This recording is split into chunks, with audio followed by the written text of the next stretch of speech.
She wiped blood off her lip and smiled, but the mafia boss was already loading his gun in silence. The lantern smelled like regret. It was a thick, clinging scent of stale beer, industrial bleach, and the metallic tang of old desperation. It got in your hair, under your nails. After a 12-hour shift, I felt like I was wearing it as a second skin. My feet were numb. 2 blocks of wood at the end of my legs. I untied the stained apron from around my waist, a wave of exhaustion so profound it was almost dizzying. It was 2 o'clock in the morning on a Tuesday, and the bar was still half full of shadows and noise. Most of the shadows belonged to the Iron Teeth. They were a local gang, all jagged edges and loud boasts, and they used the lantern as their unofficial clubhouse and distribution point. My boss, Doyle, let them do whatever they wanted. He was a man made of damp bread and fear, and they owned him. By extension, they thought they owned us, the waitresses. I was just Jenna Hart, 24 years old. Though most days I felt closer to 100, I was just trying to keep my head above water, trying to stack enough single-dollar bills to pay the rent on my shoebox apartment. I was invisible. That's what I told myself. Keep your head down, Jenna. Don't look them in the eye. Get the money. Get out. I stuffed the apron into my locker, the metal door squealing in protest. Maria and Tess, the other 2 girls on shift, were huddled by the server's station, nervously reapplying lipstick. "You leaving, Jenna?" Maria whispered, her eyes darting toward the corner booth where the loudest of the Iron Teeth were laughing. "Shift's over," I said, my voice flat. I just wanted to be home. I wanted to lock my deadbolt and fall into the lumpy cot that I called a bed. "Doyle's looking for you," Tess warned, not meeting my gaze. "He's twitchy tonight." "He's always twitchy." I grabbed my thin jacket, the one with the broken zipper, and headed for the back door, which led to the alley. The front door was too close to them. "Jenna, a word." I stopped, my shoulders tensed, a cold knot forming in my stomach. Doyle.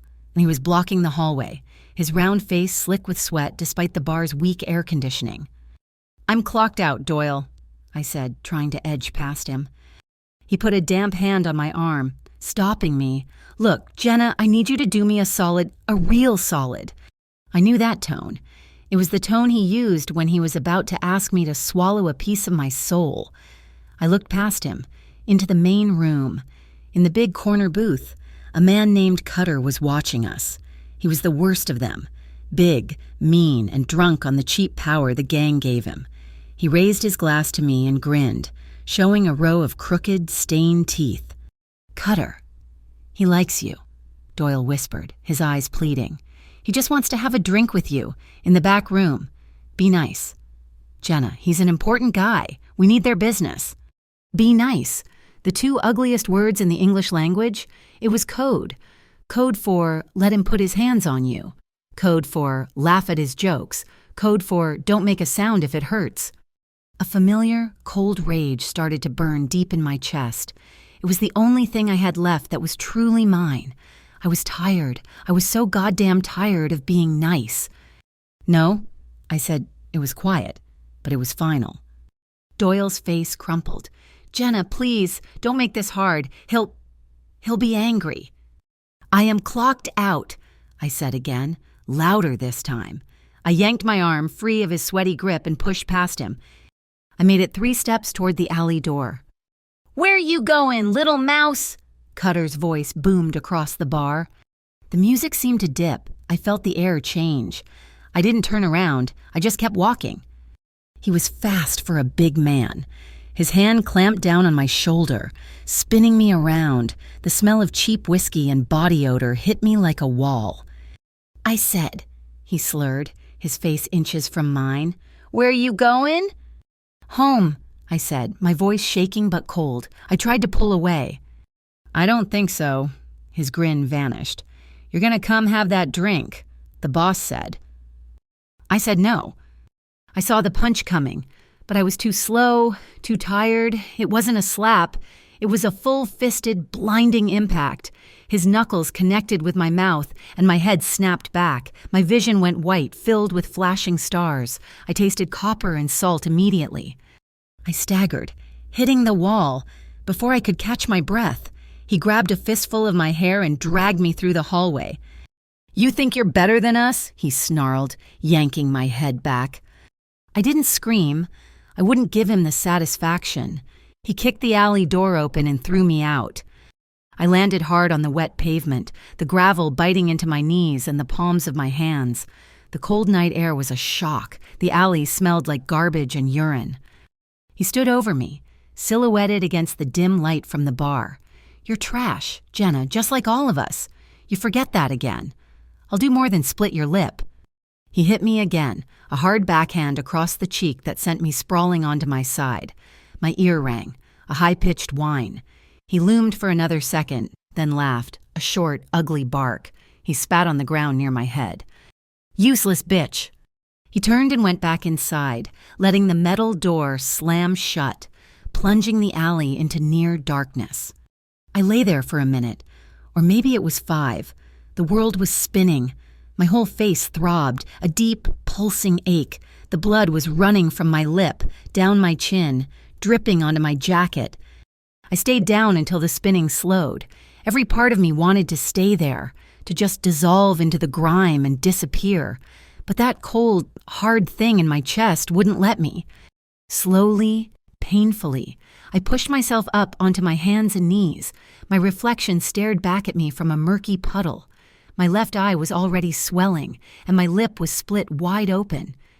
I got to my feet, bracing one hand against the rough brick wall. I wouldn't run. I wouldn't leave like this. I wouldn't let him be the last thing that happened tonight. I pushed the alley door open and stumbled back inside. The music was playing again, a pounding, mindless beat. The few patrons who had seen it were already looking away, sinking back into their drinks. Doyle was behind the bar, polishing a glass, his eyes fixed on the countertop. Coward. Maria and Tess were by the station, their faces pale, their eyes wide with a mixture of horror and, worse, pity. I walked past them, my head held as high as I could manage. I went to the bar, ignoring Doyle's rigid back. I grabbed a handful of clean napkins from the dispenser.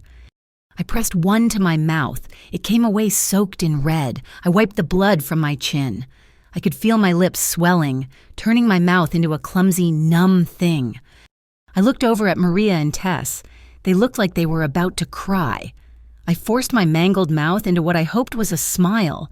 It was a shaky, agonizing grimace. The stitches in my soul were tearing, but I held on. "He hits like a girl," I whispered. It was a stupid lie, a pathetic piece of bravado, but it was all I had. Maria let out a choked sob and looked away. It was then, as I was dabbing at the blood, that my eyes drifted to the darkest booth in the back corner. I had seen him before, him and his men. They were different. They weren't iron teeth. They were quiet, and their stillness was more threatening than all of Cutter's noise. They wore suits that probably cost more than my entire apartment building. They drank expensive scotch, neat, and they never, ever got drunk. Tonight, there were 4 of them, 3 men in dark suits, and him. He was watching me. He wasn't staring at my body like Cutter. He was just watching. His eyes, even in the dim light, were dark and intense, like polished stone. He wasn't looking at me with pity or disgust or arousal. He was just observing, assessing. I had never seen him show any emotion, but as I stood there, bleeding and defiant, our eyes met across the room, and he didn't look away. I saw him lift one finger, a subtle, almost invisible gesture to the mountain of a man standing sentinel behind his shoulder. A shiver, completely unrelated to the pain, ran down my spine. I tore my gaze away, suddenly more unnerved by his silent attention than I had been by Cutter's violence. I threw the bloody napkins onto the bar and turned toward the back room, just wanting my purse, wanting to be gone. My body was a symphony of pain. I was halfway down the narrow, dark hallway when a shadow detached itself from the wall. It was the Mountain from the back booth. He filled the entire corridor. He was at least 6'5", with shoulders as wide as a doorway and a face that looked like it had been carved from a block of granite.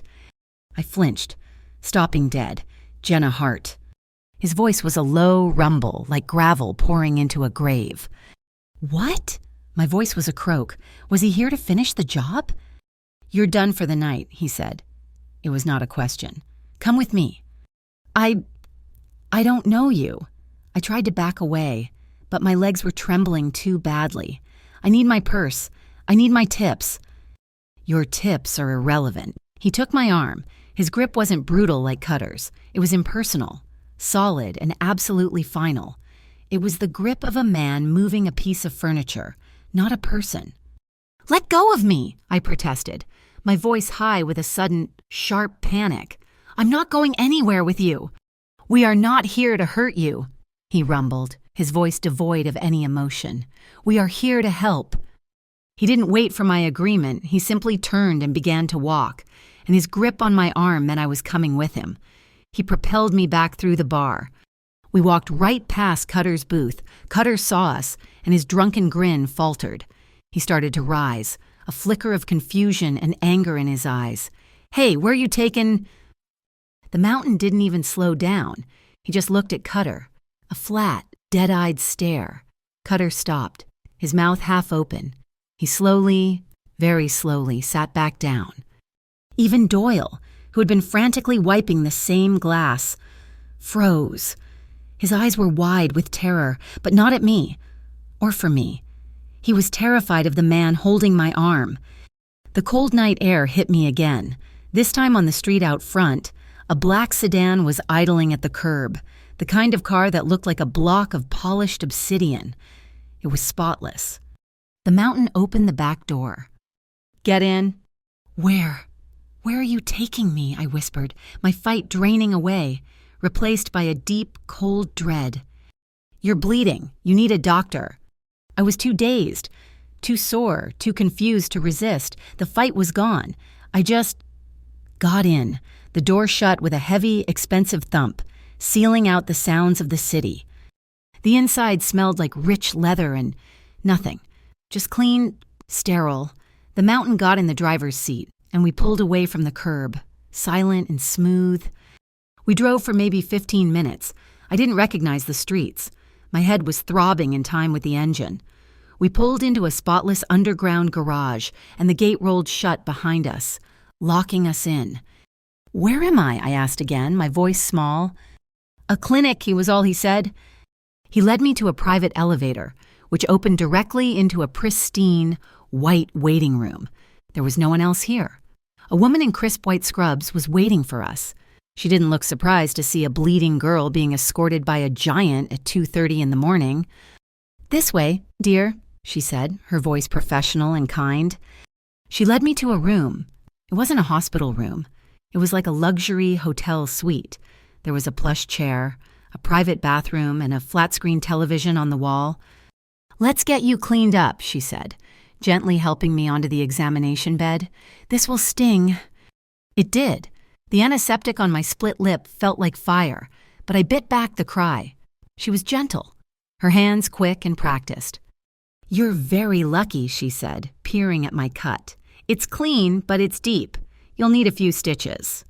I just nodded, feeling like I was floating outside my own body. None of this was real. The punches, the bar, the silent man in the booth, the black car, this sterile, expensive room. After the stitches, a sharp, precise series of tugs and snips. The nurse gave me a pale blue paper gown. Your clothes are, well, they're ruined. We'll get you something else. You should rest. She left, and I was alone. The room was quiet, too quiet. I could hear the faint hum of ventilation. The door opened without a knock. It was him, the man from the booth. He walked into the room as if he owned the very air inside it. He was tall, dressed in a perfectly tailored dark suit that probably cost more than I made in a year. His black hair was combed back from his forehead, and his face, it was a mask of cold, controlled beauty. He looked like a fallen angel carved from unforgiving marble. He stopped about 5 feet from the bed. He didn't smile. He didn't frown. He just looked at me. His eyes, dark and unreadable, traced the line of fresh black stitches on my lip, the angry purple bruise blooming on my cheek. He saw everything. After a long, heavy silence that stretched my nerves to the breaking point, he spoke. "My name is Luca Moretti." His voice was low and gravelly, like whiskey poured over stones. It held an authority that didn't need to be raised. I swallowed, my throat dry. I said nothing. I was a mouse in a lion's den, and the lion was finally looking at me. "You don't work for them anymore," he said. It wasn't a suggestion. It wasn't an offer. It was a statement of fact. My voice was a rough croak. "Work? Work for who? For Doyle?" "For any of them," he clarified, his gaze unwavering. I tried to sit up, but the room spun, and I fell back against the pillows. "Why?" I whispered. "Why are you doing this? What do you want?" Everything in my life had a price. Every favor was just a down payment on a future debt. I was waiting for the other shoe to drop. Luca Moretti just looked at me. He didn't answer my question. His impassive expression was almost more terrifying than Cutter's open rage, at least with Cutter. I knew what he wanted. With this man, I had no idea. He reached into the inner pocket of his suit jacket. I flinched, but he moved slowly. He pulled out a simple, heavy card of white linen stock. He stepped forward, placed it on the bedside table, and stepped back. I glanced at it. It was just a phone number. 10 digits. No name, no address. I don't understand, I said, my voice trembling. "You don't need to," he said. And with that, he turned. He walked to the door, opened it, and was gone. The door clicked shut with a heavy, final sound. I was left alone in the ringing silence. I stared at the door, then at the card. Luca Moretti. The name echoed in my head, suddenly slotting into place. I'd heard whispers at the bar, fragments of conversations I wasn't supposed to hear.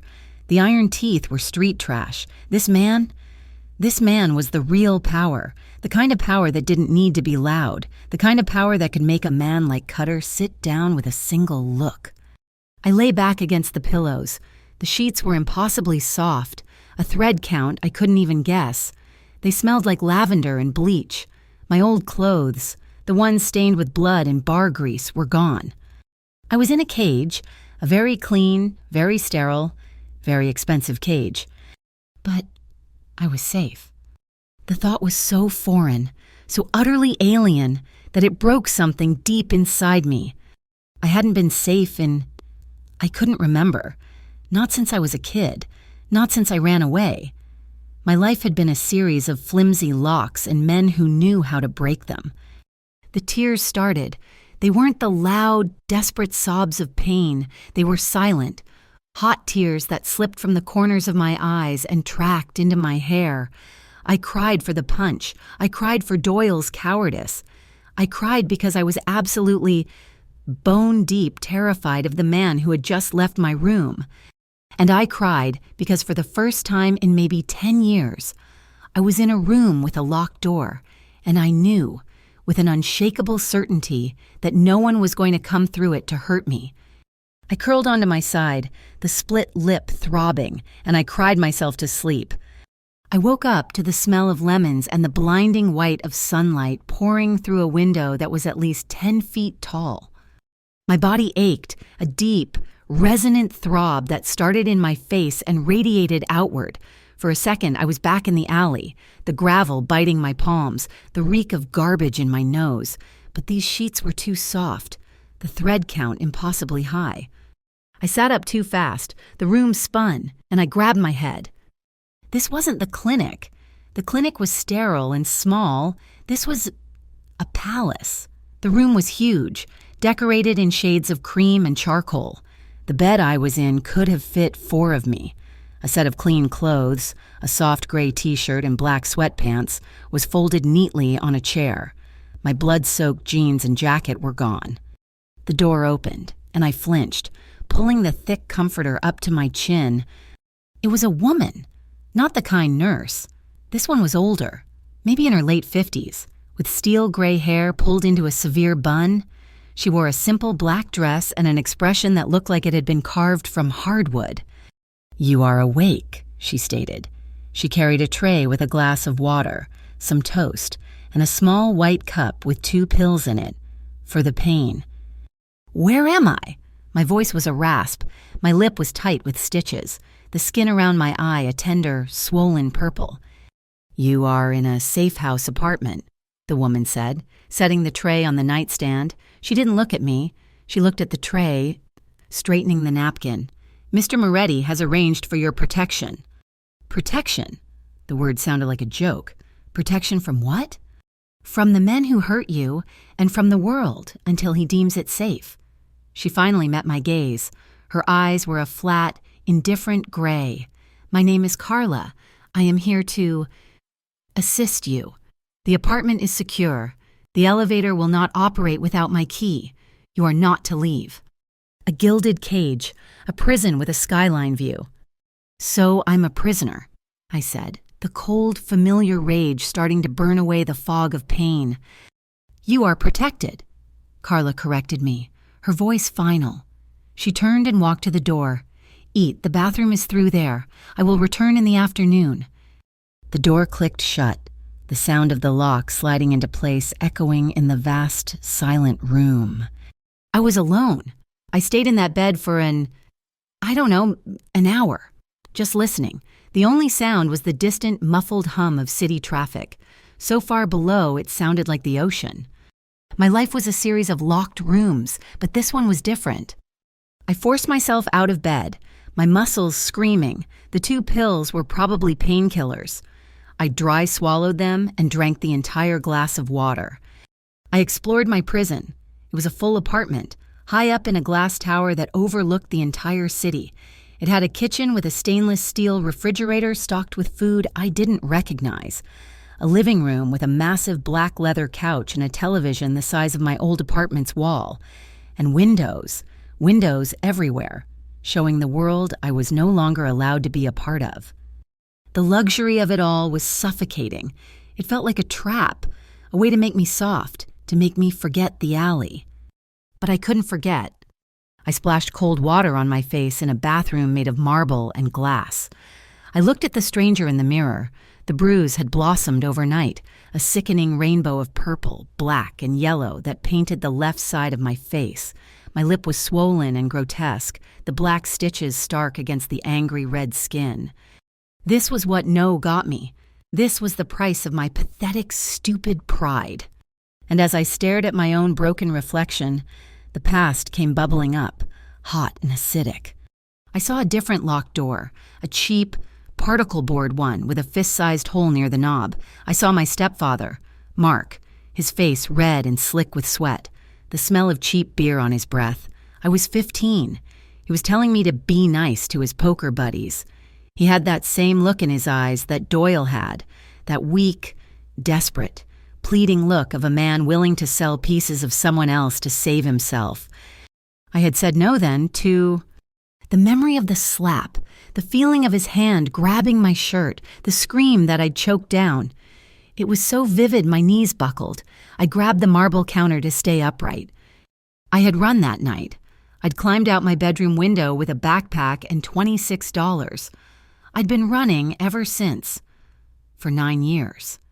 From Mark, from pimps in bus stations, from bosses with greedy hands, from men like Cutter. And now I'd run straight into the arms of Luca Moretti, a man who didn't hit, who didn't yell, a man who just took me from the bar, put me in a clinic, and locked me in a penthouse. He was no different. He was just richer. The cage was prettier, but the lock was just as strong. The cold rage in my chest turned into a fire.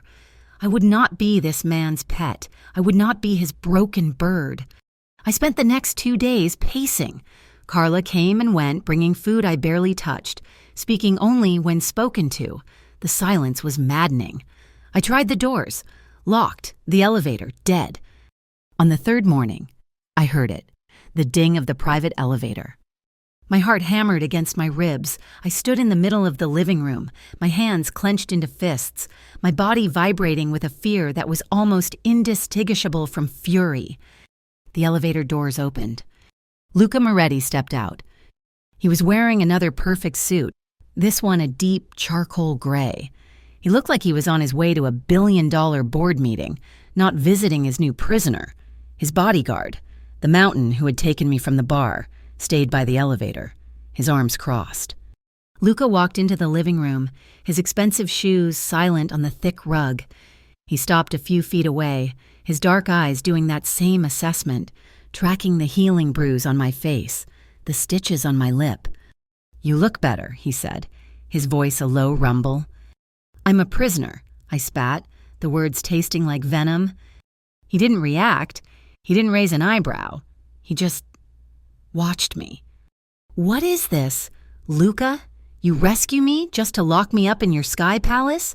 Am I supposed to be grateful? Am I supposed to cook and clean for you? Or is it something else? Is this the price?" I gestured around the room, at my own body. "When do I have to start being nice?" The accusation hung in the sterile air between us. I wanted him to yell. I wanted him to get angry, to show the monster I knew was hiding under that tailored suit. I knew how to handle that monster. I'd been handling him my whole life. Instead, he was quiet for a long moment. He looked past me, out the window at the city below. "You are not a prisoner, Jenna," he said, his voice calm. "You are a protected asset." "I'm not an asset. I'm not a thing. I'm a person, and you have no right to keep me here." "No right?" He finally turned his full attention back to me. It felt like having a spotlight turned on. "The men who did this to you are part of the Iron Teeth. They're animals. They use that bar to move their product. After what you did, after you defied one of them, they wouldn't have just let you go. They would have found you. They would have finished the job. Or worse." "So what? You're my new owner? My new master?" I took a step toward him, fueled by 9 years of running. "You're just like him. Just like all of them. A man who thinks he can control me, lock me up, tell me what I can and can't do." "I am nothing like them," he said. And for the first time, a flicker of something cold and dangerous entered his voice. "Bullshit!" I was yelling now, my voice cracking. "You're all the same. You just have better furniture." I was breathing hard, shaking, half expecting a backhand. I was braced for the impact. Luca just stood there. He watched me, letting my words echo and die in the expensive silence. He let my rage break against his calm, like waves on a cliff. When I was finally silent, just panting and glaring at him, he spoke. "You are free to go." I blinked. "What?" "The door is unlocked. Carla's key is on the table. You are free to walk out of that elevator and never look back." I stared at him, my mind reeling. This was not the script. This was not the fight I had prepared for. "You're lying." "I don't lie." He gestured to the door. "Go. Your old apartment is empty. Your old boss, Doyle, is gone. The lantern is closed. There is nothing for you to go back to. But you are free to try." I looked at the elevator, then back at him. It was a test. It was a trick. "But," he continued, his voice dropping, "you should know. The Iron Teeth are looking for you. They know who you are. They know where you lived. They believe you are responsible for their business being shut down. If you walk out that door, you might not survive the night. You will be alone." My blood ran cold. The image of Cutter's face flashed in my mind. "So that's it?" I whispered. The fight draining out of me, replaced by a hollow despair. "I'm either your prisoner or I'm dead?" "Those are your words, not mine." "I won't be your kept woman," I choked out, hating the tremor in my voice. "I won't be another one of your pretty things, locked away." He took a step closer. I flinched, but he stopped, keeping his distance. His dark eyes were intense, almost burning. "I don't protect what's mine, Jenna," he said, his voice a low, soft growl that sent a shiver down my spine. "I protect what's right." He held my gaze for another second, then turned. He walked back to the elevator, the doors sliding open as he approached. He stepped inside and was gone. The doors slid shut. I was alone again, but this time, the room felt different. The silence was heavier. I protect what's right. The arrogance of it, the godlike certainty, it made me sick. It made me confused. I spent the rest of the day staring at the elevator, free to go. Was I? By nightfall, I couldn't take it anymore. The cage, even with an open door, was still a cage. His words, "I protect what's right," echoed in my head, sounding more and more like Mark's, "This is for your own good," right before he locked my door. I had to know. I had to know if the lock was real. I grabbed the key from the table. My hands were shaking. I put on the pair of clean sneakers Carla had left, my heart pounding so hard I thought it would break my ribs. I didn't take the elevator. I found the service stairs. The door was heavy, steel, and it opened with a groan. I slipped into the concrete stairwell. The air was cold and stale. I ran down 16 flights of stairs, my legs weak, my lungs burning. I burst out into a parking garage, slipped past a sleepy guard, and hit the street. The air was cold, damp, and smelled like car exhaust and damp pavement. It was the most beautiful thing I had ever smelled. I was free. I pulled the hood of the jacket I'd found in the closet up over my head and started walking. I didn't know where I was going. Back to my old neighborhood, back to something. I walked for almost an hour, my adrenaline fading, replaced by the cold and a deep, aching dread. The city streets were dark, mostly empty. A few homeless people huddled in doorways. A car full of drunk men shouted something at me, but I kept my head down and walked faster. I was 3 blocks from my old apartment when I felt it. The prickle on the back of my neck, the feeling of being watched. I glanced over my shoulder. 2 men. They were walking about half a block behind me, their hands in their pockets. They weren't drunk. They were walking with a purpose. My heart stopped. I crossed the street. They crossed the street. I turned a corner. They turned the corner, closer now. Panic, cold and sharp, flooded my veins. I started to run. I heard their footsteps quicken behind me, pounding on the pavement. "Hey, bitch, wait up!" I didn't look back. I sprinted, my lungs on fire, my stitched lips screaming in protest. I ducked into a narrow alley, a shortcut I knew. It was a dead end. I spun around, my back hitting a brick wall. They stood at the mouth of the alley, blocking the only exit. They were young, dressed in the Iron Teeth's colors, their faces shadowed and cruel. "Well, well," the first one said, smiling. "Look what we found. It's Cutter's girl, the one who cost us our spot." "Cutter's gonna be really happy to see you," the second one said, pulling something from his pocket. A knife. The streetlight glinted off the blade. "But maybe we'll have some fun first." They started to walk toward me, slow, savoring it. This was it. This was the choice. I'd chosen wrong. I was gonna die here, in an alley that smelled just like the last one. "No," I whispered, my voice shaking. "Please." "Please what?" the first one sneered. He was only a few feet away. A black sedan turned the corner and stopped, its headlights flooding the alley, pinning us in their glare. The 2 men froze, blinded. The car engine idled, a low, powerful thrum. The driver's side door opened. Luca Moretti got out. He wasn't in a suit this time.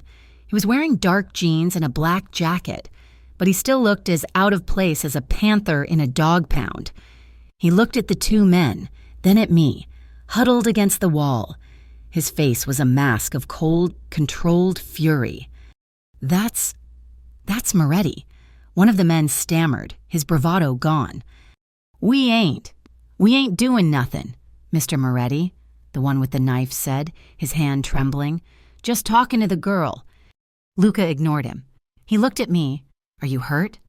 I was shaking too hard to speak. I just shook my head. "Good."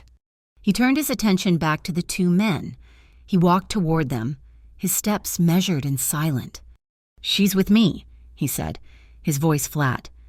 "We didn't know," "Boss, we swear," the first one said, backing up.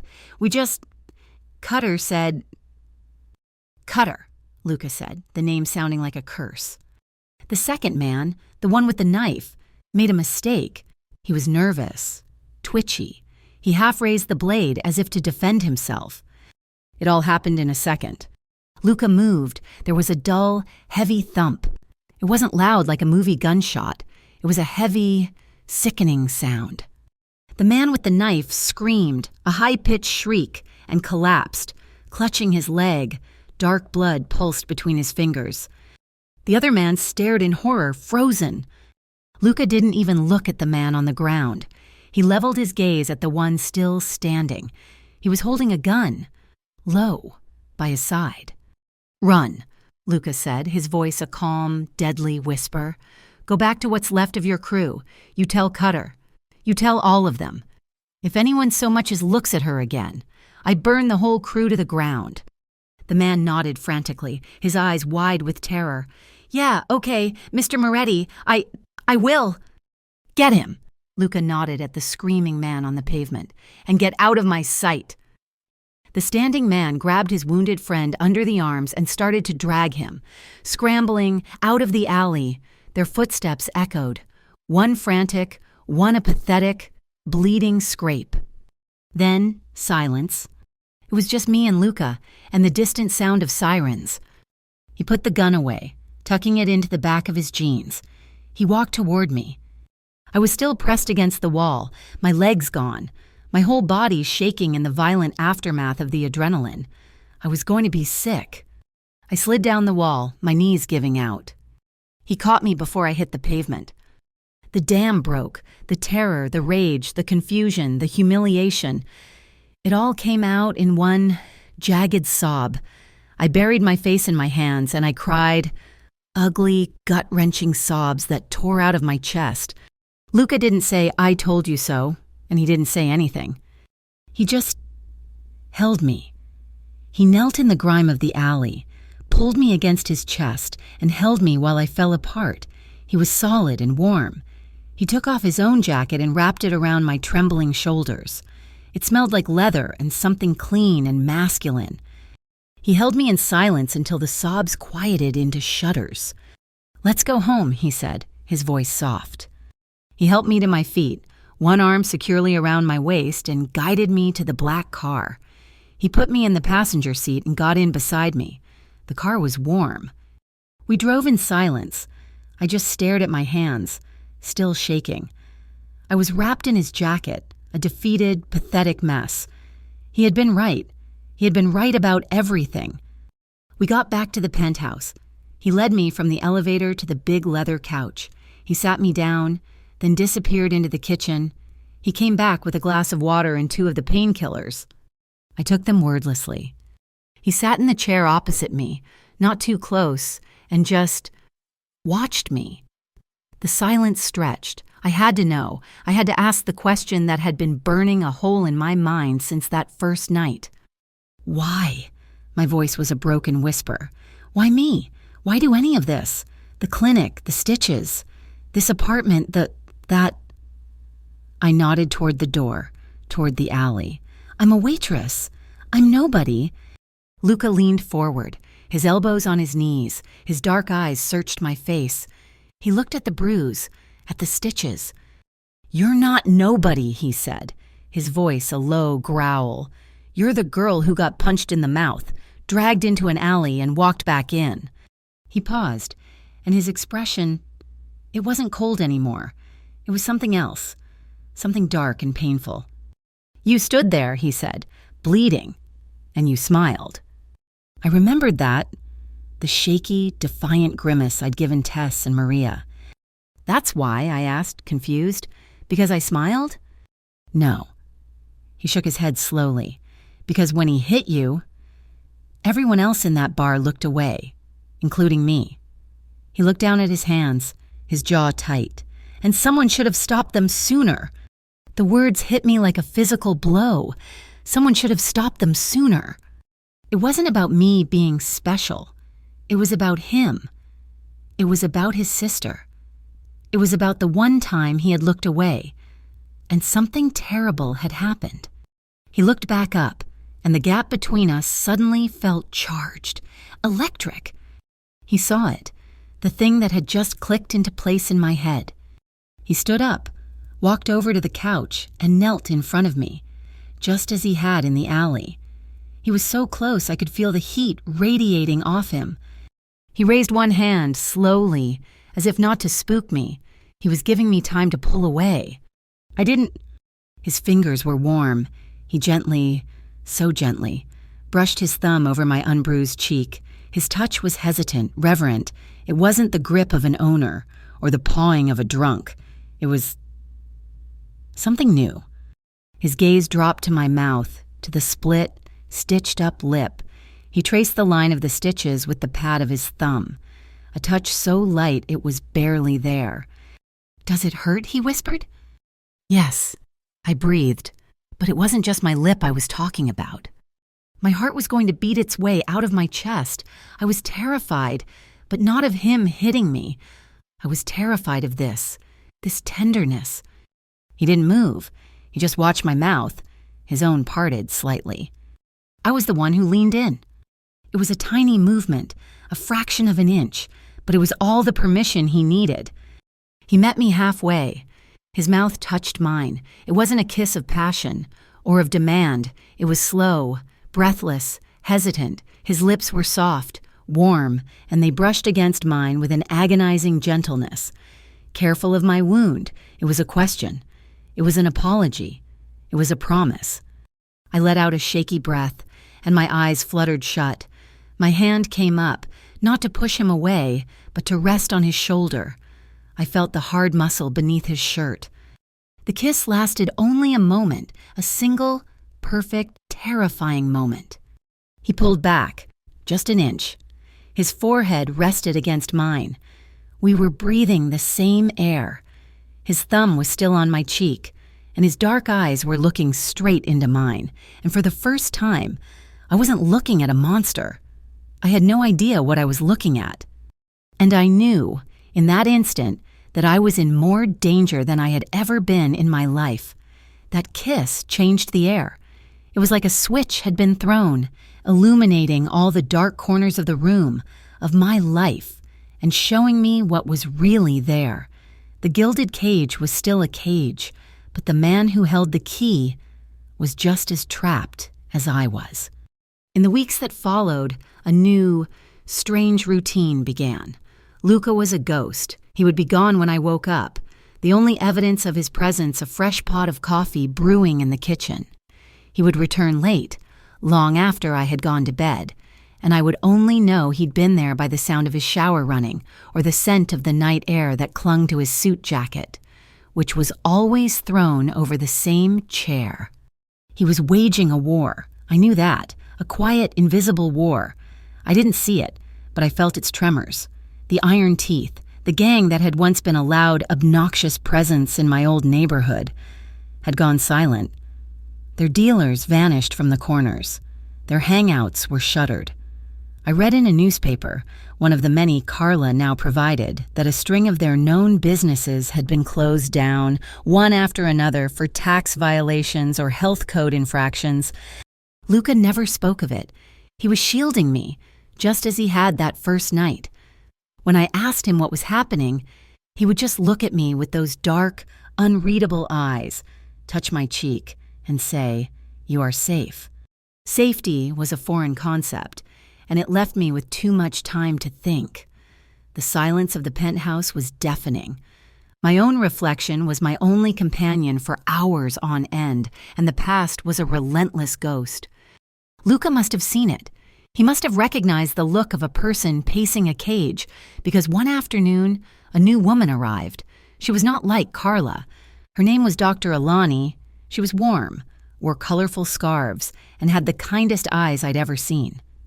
Luca asked me to come, and she said, sitting on the leather couch while I stood by the window, my arms crossed, "He thought you might like someone to talk to." "I'm not crazy," I said, my voice flat. "I know," she replied, not at all offended. "I don't talk to crazy people.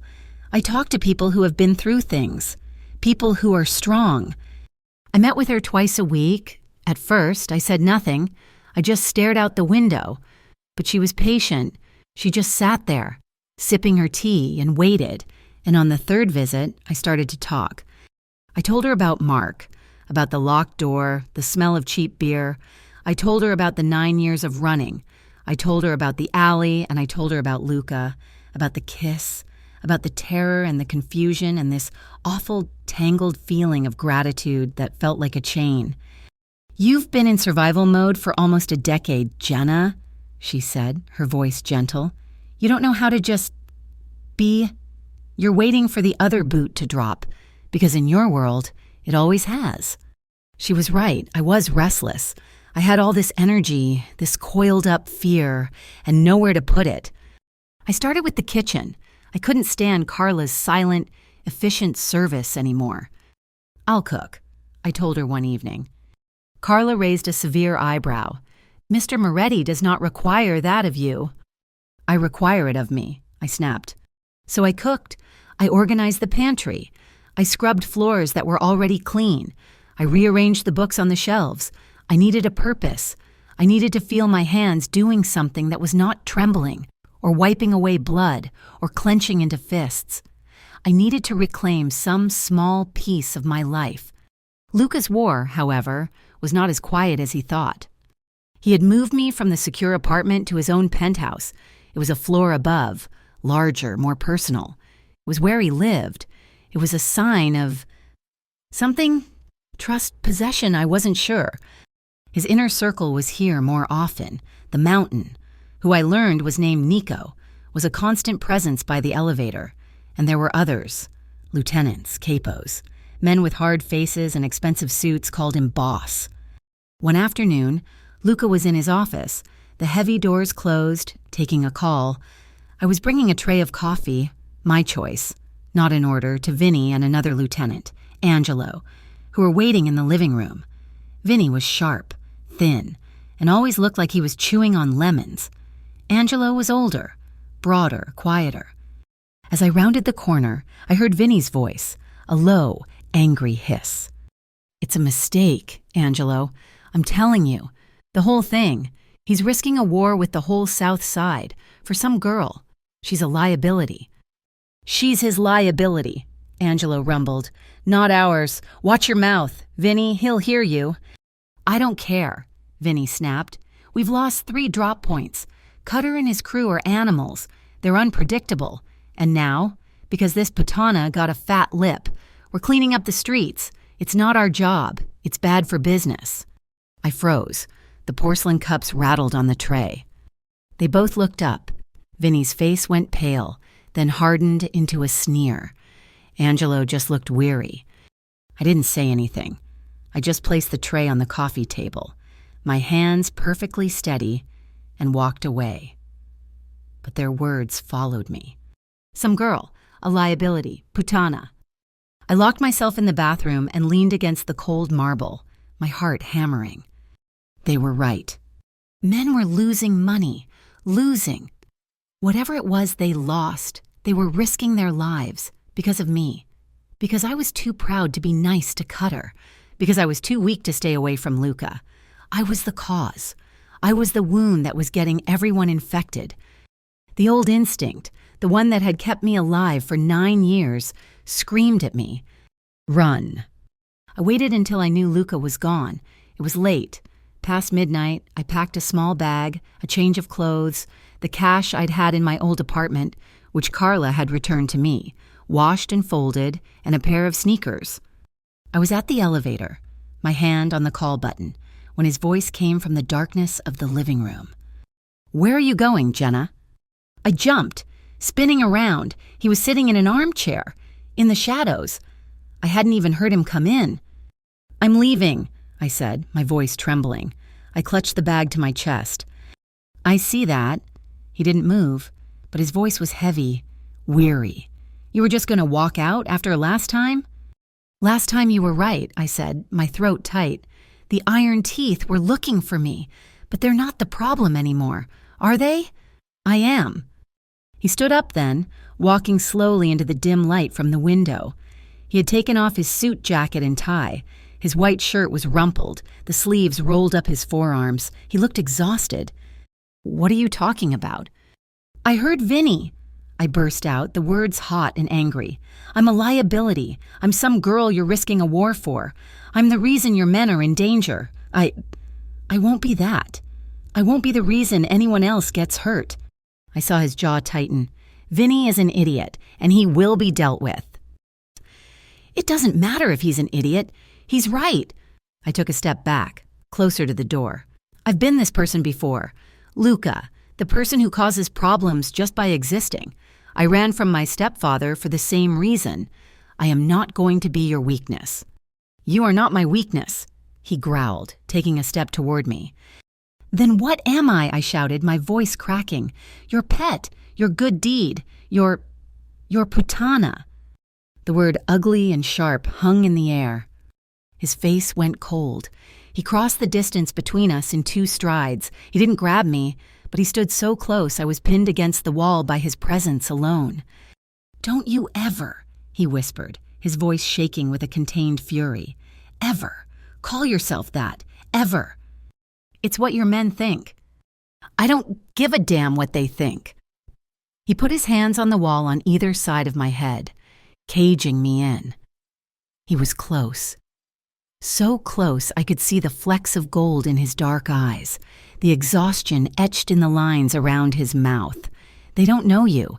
They don't know what I see."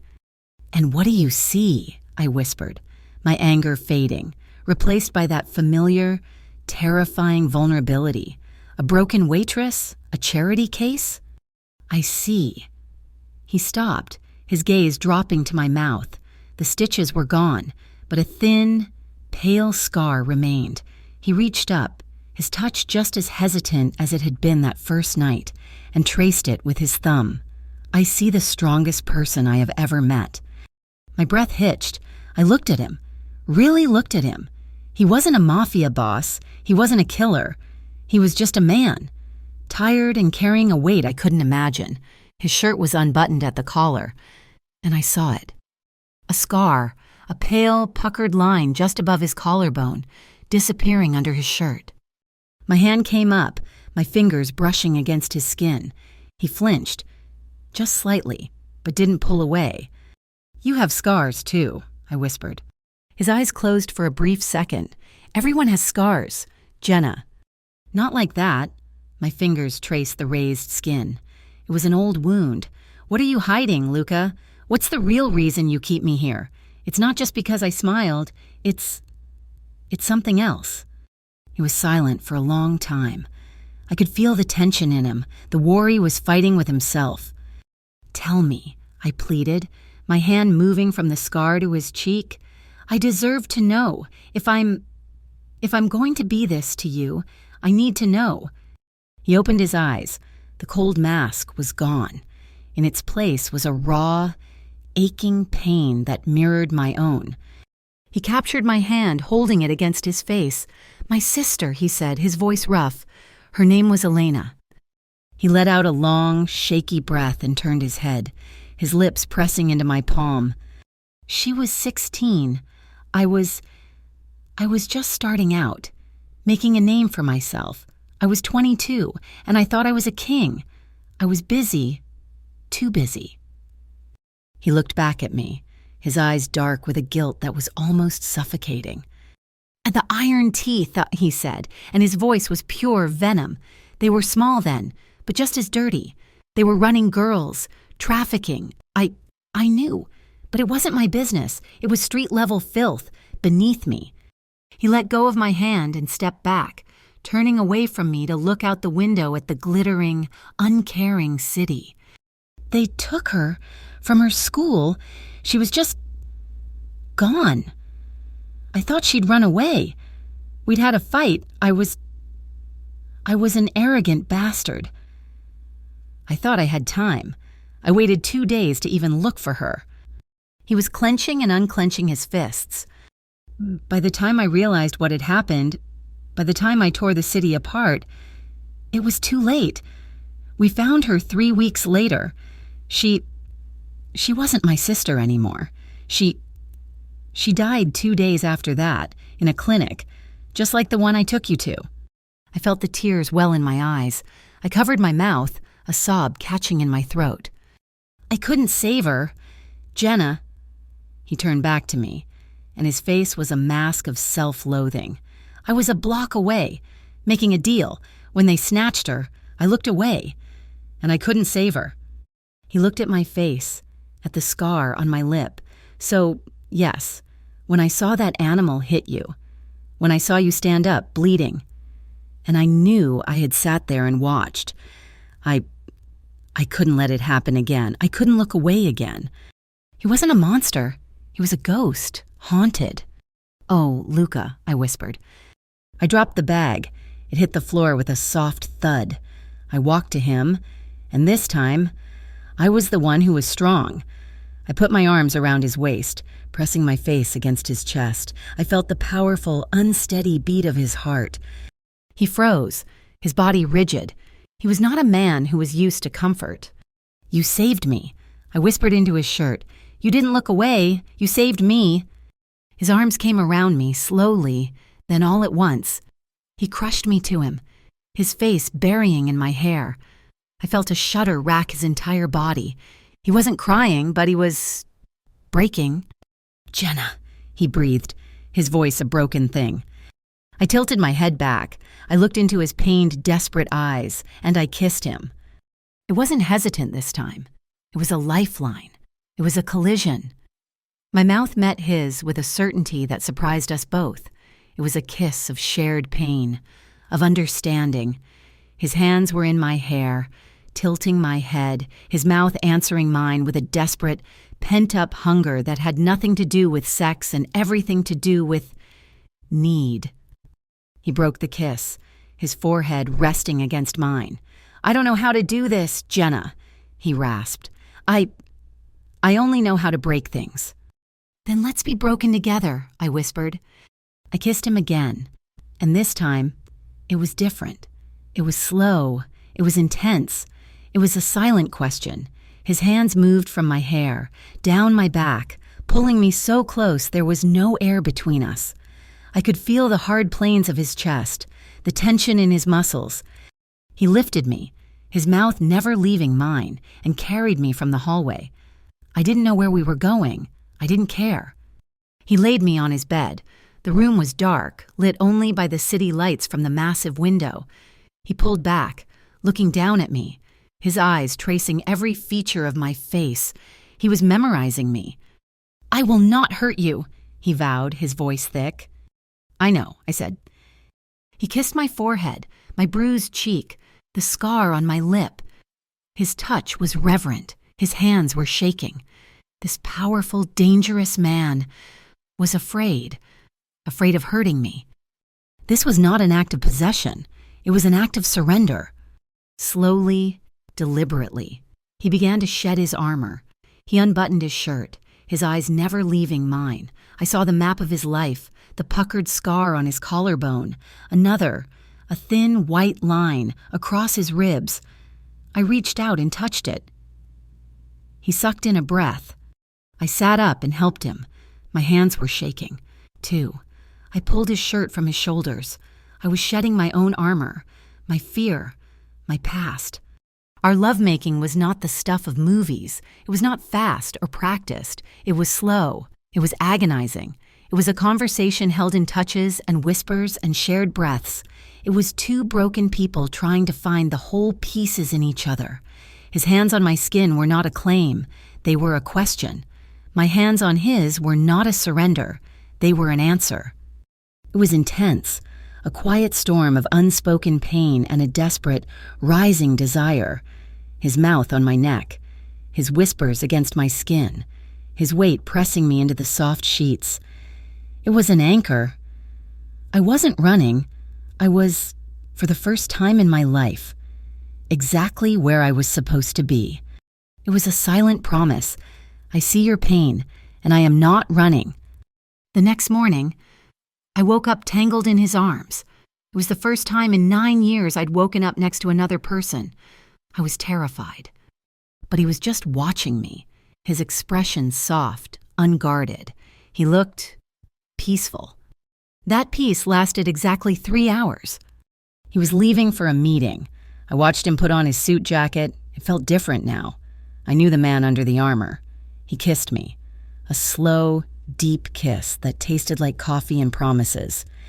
"I will be back by 5, he said. Nico was waiting by the elevator. Luca stepped in, and I watched the doors close. 10 seconds later, my blood ran cold. The ding of the elevator was wrong. It was coming back up. The doors opened. Nico was there, his face ashen. Luca was right behind him, his face a mask of cold, absolute fury. "What?" I said, my hand at my throat.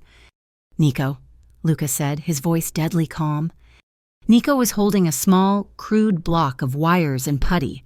Under the driver's seat, taped to the frame, simple pressure plate. You would have started the car and... a bomb. They had tried to kill him. "This is an escalation," Luca said, his voice a low, flat line. "They're desperate." He looked at me. The softness from the morning was gone. He was the mafia boss again. "Get Carla. Pack your bags. I'm moving you. A new location, deeper, safer." I looked at the bomb in Nico's hand. I looked at Luca's hard face, and I felt, not fear, but a cold, hard clarity. The girl who ran was gone. The girl who hid was gone. "No," I said. Luca turned. "Jenna, this is not a discussion." "No," I said again, my voice stronger. "I'm tired of hiding. I'm tired of being safe. That thing was meant for you. Because of me. I am not Elena. Luca, I am not going to be your weakness. I am not going to be the girl you hide." He stared at me, a new, dangerous understanding in his eyes. "Then what are you going to be?" he asked. "I'm going to be the reason you win," I said. "But I'm not running. I'm staying. Right here. With you." He looked at me for a long, silent moment. He saw the resolve in my eyes. He saw that I was no longer the girl from the alley. He nodded, a single, sharp motion. "If you stay, you learn to protect yourself. My way." That afternoon, he took me to a place I never knew existed, a concrete room, deep in the building's sub-basement, a private shooting range. He put a gun in my hand. It was heavy, cold, and smelled of oil. "It's not like the movies," he said, his voice all business. He stood behind me, his arms coming around me to adjust my grip. His body was a wall of muscle against my back. "You don't aim for the leg. You don't aim to wound. You don't shoot to be a hero. You shoot to stop the threat. You shoot until it is over." He taught me how to stand, how to breathe, how to aim, how to squeeze the trigger, not pull it. The first shot was deafening. It was a terrifying, awesome power. We trained for hours. My arms ached, my ears rang, but with every shot, a piece of the fear, a piece of the victim, fell away. We were cleaning the weapons in silence when Luca's phone buzzed. He picked it up. His face, usually so controlled, shattered for a split second, a look of pure, cold grief. He didn't say hello. He just said, "Where?" He listened, his eyes closed, understood. He hung up. He set the phone down on the metal table with a deliberate, final click. "Luca, what is it?" He looked at me. The man from the night before, the one who had confessed his pain, was gone. The man who had trained me was gone. This was someone else. This was a king, and his kingdom was under attack. "Rico," he said, his voice a flat, dead thing. My stomach dropped. Rico, the quiet one, the one who had been with him in the bar that first night, the one who had always nodded to me with a small, respectful smile. "They found him an hour ago. In his apartment, he was sending a message." "The iron teeth?" I whispered, though I already knew the answer. Luca shook his head, his eyes as cold and empty as the barrel of the gun in his hand. "This wasn't Cutter. This wasn't street trash. This was professional. This is a war, Jenna, and it's here." Rico's death changed the penthouse from a sanctuary to a fortress. The air, once still and silent, now crackled with a low, tense energy. Men I didn't recognize, all wearing the same dark suit and grim expression as Nico, came and went at all hours. The living room became a war room. Laptops, satellite maps, and stacks of files covered the glass coffee table. Luca was a different man. The quiet, haunted vulnerability he had shown me was locked away. In its place was the king, the boss, the cold strategist. He spent his hours in his office, the door closed, his voice a low, commanding rumble on the phone. The quiet war he had been waging was over. This was now loud. "It wasn't just the iron teeth, he said one evening. We were the only two left in the living room, the city lights a cold blanket of diamonds far below. He was staring at a photograph on his laptop. Rico wasn't just killed, he was interrogated. This was professional. The teeth are animals, they're too stupid for this." "So who?" I asked, my voice quiet. I was tracing the rim of a cold coffee cup. "Someone new, someone who wants the ports." He finally looked at me, his eyes dark and tired. "The iron teeth are just pawns, a distraction. They're being backed by a larger cartel. Moving up from the south, a man named Marcus Velos." The name meant nothing to me, but the way he said it, like tasting poison, told me everything. Velos was the one who had ordered the bomb. Velos was the one who had Rico killed. Velos was the real enemy. I couldn't just pace the floors anymore. I couldn't just make coffee and wait for the world to explode. I had been a victim. I had been a protected asset. Now, I had to do something else. I started watching. I sat in the corner of the war room, silent. His men, Vinny, Angelo, Nico, eventually got used to me being there, a shadow in the corner. They talked about business, logistics, and shipments. "We're bleeding," Angelo said one afternoon, frustration evident in his voice. "This new product of theirs is flooding the streets, but our routes are clean. I don't see how—" "They have a new distribution point," Luca said, his back to the room as he stared out the window. "Find it." I looked at the ledgers on the table. They were full of numbers, shipping codes, dates. It was just math, and I was good at math. I had spent 9 years budgeting my life down to the last penny, knowing exactly where every dollar went. This was just the same, with more zeros. I spent that night at the dining table. Long after they had all gone to their own corners of the city, I had a pot of coffee and 3 years' worth of shipping manifests. I found it at 3 a.m. It wasn't a new route. It was an old one, a ghost route. A seafood importer that Luca's organization used to own but had sold off 2 years prior. But they were still using Luca's old clearance codes, moving product through his own channels, right under his nose, and small payments, disguised as service fees, were being funneled to a holding company. I showed it to Luca at dawn, when he emerged from his office, his eyes bloodshot. I just pushed the paper toward him. "Here. This is where you're bleeding. They're using your old call signs. The payments are small, but they've been happening every week for 6 months. It adds up." He stared at the paper. He looked at me, and the coldness in his eyes receded, replaced by a flicker of something. Surprise. Respect. "Get Angelo," he said, his voice rough. From that day, I had a seat at the table. I wasn't just the boss's girl. I was the one who could see the patterns. I tracked numbers. I cross-referenced shipping routes. I learned the business, the ugly, intricate mechanics of how his world worked. I wasn't firing a gun, but I was arming him. My new role gave me a new kind of confidence. The fear was still there, but it wasn't a cage anymore. It was fuel. And there was one last piece of the past I had to put away. "Cutter," I said to Luca one morning. "The man who hit me, where is he?" Luca didn't look up from his laptop. "Why?" "I need to see him." His fingers stilled. He looked at me. "He's not a threat. Jenna, he's been handled." "I know," I said. "That's not why." He understood, and he made a call. An hour later, Nico drove me to a private clinic, not the pristine one where I had woken up, but a grittier, functional place in a part of town I didn't recognize.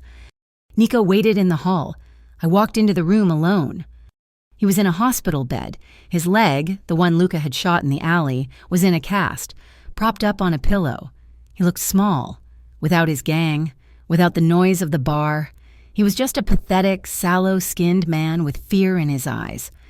He saw me, and he flinched, trying to push himself up. What are you doing here? Moretti's girl. You here to finish the job? I didn't mean it. You hear? I was drunk. I stopped just inside the door. I had thought I would feel rage. I had thought I would want to hurt him, to scream at him, but I just felt nothing. A cold, empty space where the terror used to be. I'm not here to hurt you, I said, my voice calm and clear. It didn't even shake. Then what? He whispered, his eyes darting to the door, as if expecting Luca to appear. I wanted to see you, I said, taking a step closer. I wanted to see the man who felt so big hitting a woman. I wanted to see what you look like in the light. He just stared at me, his mouth opening and closing. I looked at his broken, useless leg, at his trembling hands, at the hollow fear in his eyes. He wasn't a monster. He was just a bully. And bullies only have power when you're afraid of them. You already lost, I said quietly. I turned and walked out of the room. Not looking back, I felt Nico's eyes on me as I walked past him down the hall. I didn't say a word, just got in the car. I had closed the door on my old life. But my new life was making Luca unravel. The more I stepped into his world, the more he tried to pull me back. He became more possessive. His touches more urgent. He would come up behind me while I was working at the dining table, his hands landing on my shoulders, his chin resting on my head. You should rest, he'd murmur. I'm fine. Luca, I'm almost finished cross-referencing these manifests. Let Angelo do it. I want you to be safe. His grip would tighten, not painfully, but desperately. I am safe. Luca, I'm safer here, helping than I am hiding in the bedroom. That's not what I mean. He started having nightmares.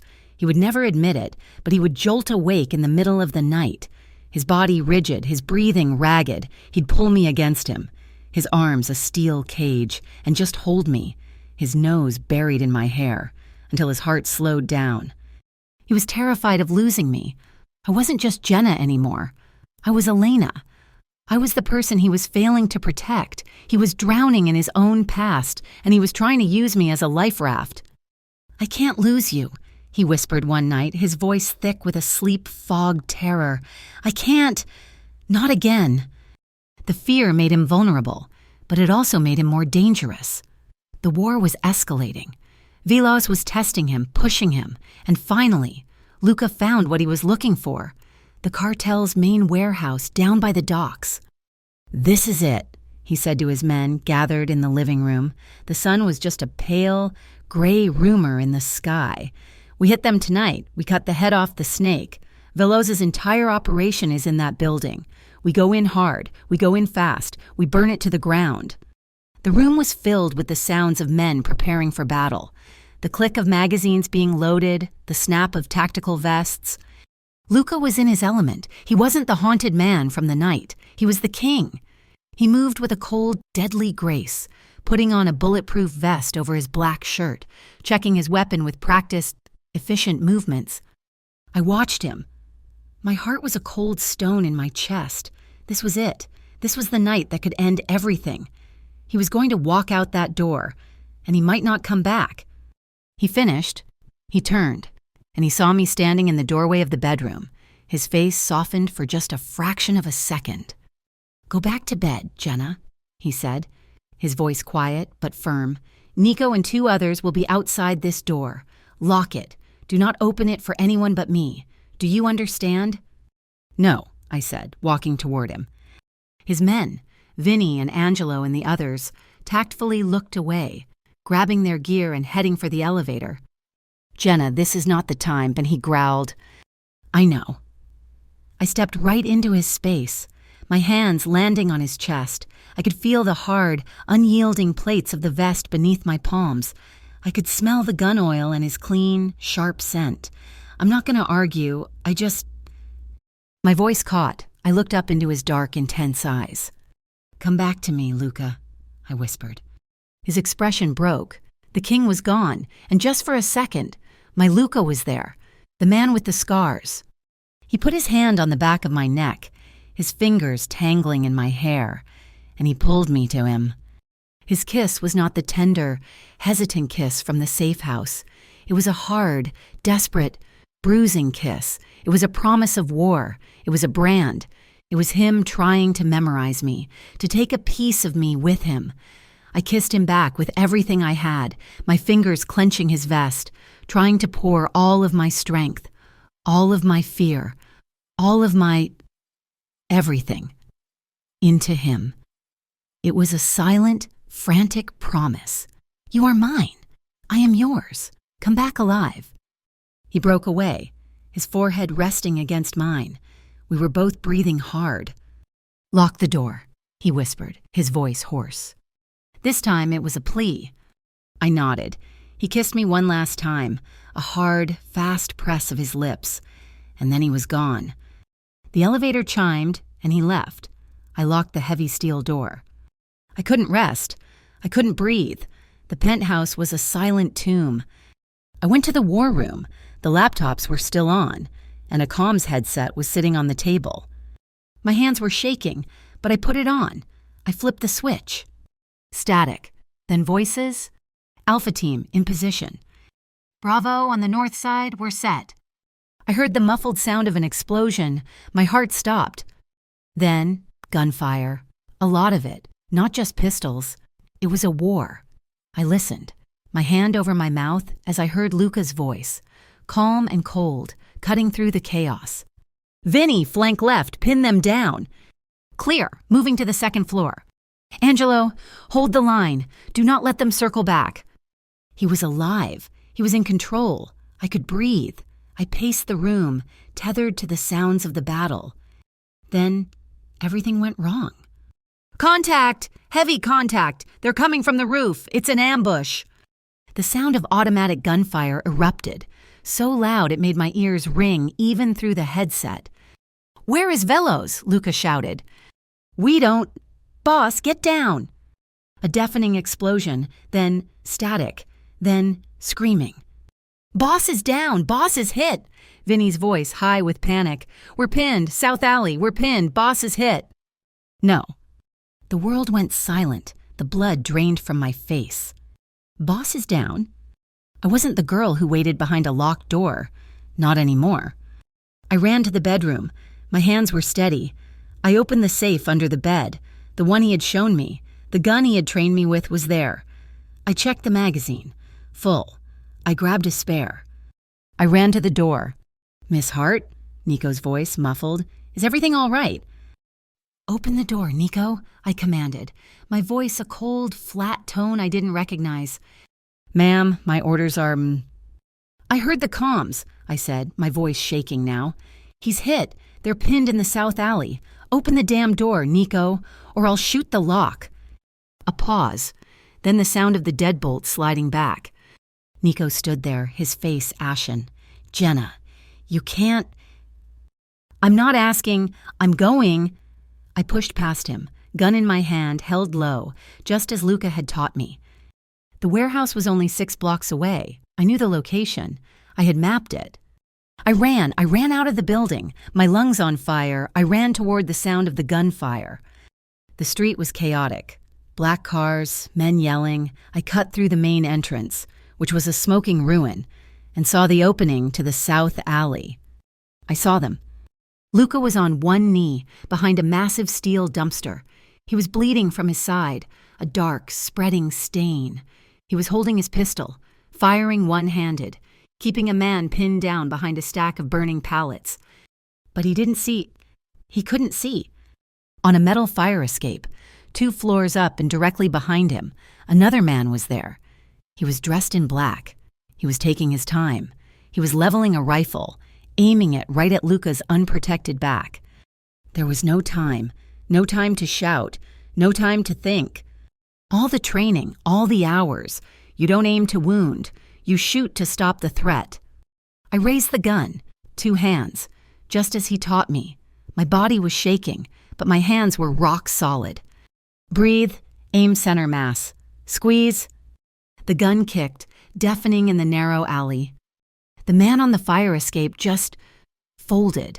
His rifle clattered on the metal. He slumped over the railing, then fell, a heavy, boneless weight to the pavement below. Luca spun, his own gun raised, his eyes wild, his face a mask of pain and fury. He was aiming right at me. We stared at each other for one single silent heartbeat. His eyes widened, shock, disbelief, horror, and then a wave of relief so profound it was almost agonizing. He turned, in a blur, and put 2 rounds into the man behind the pallets, who had been distracted by my shot. Silence.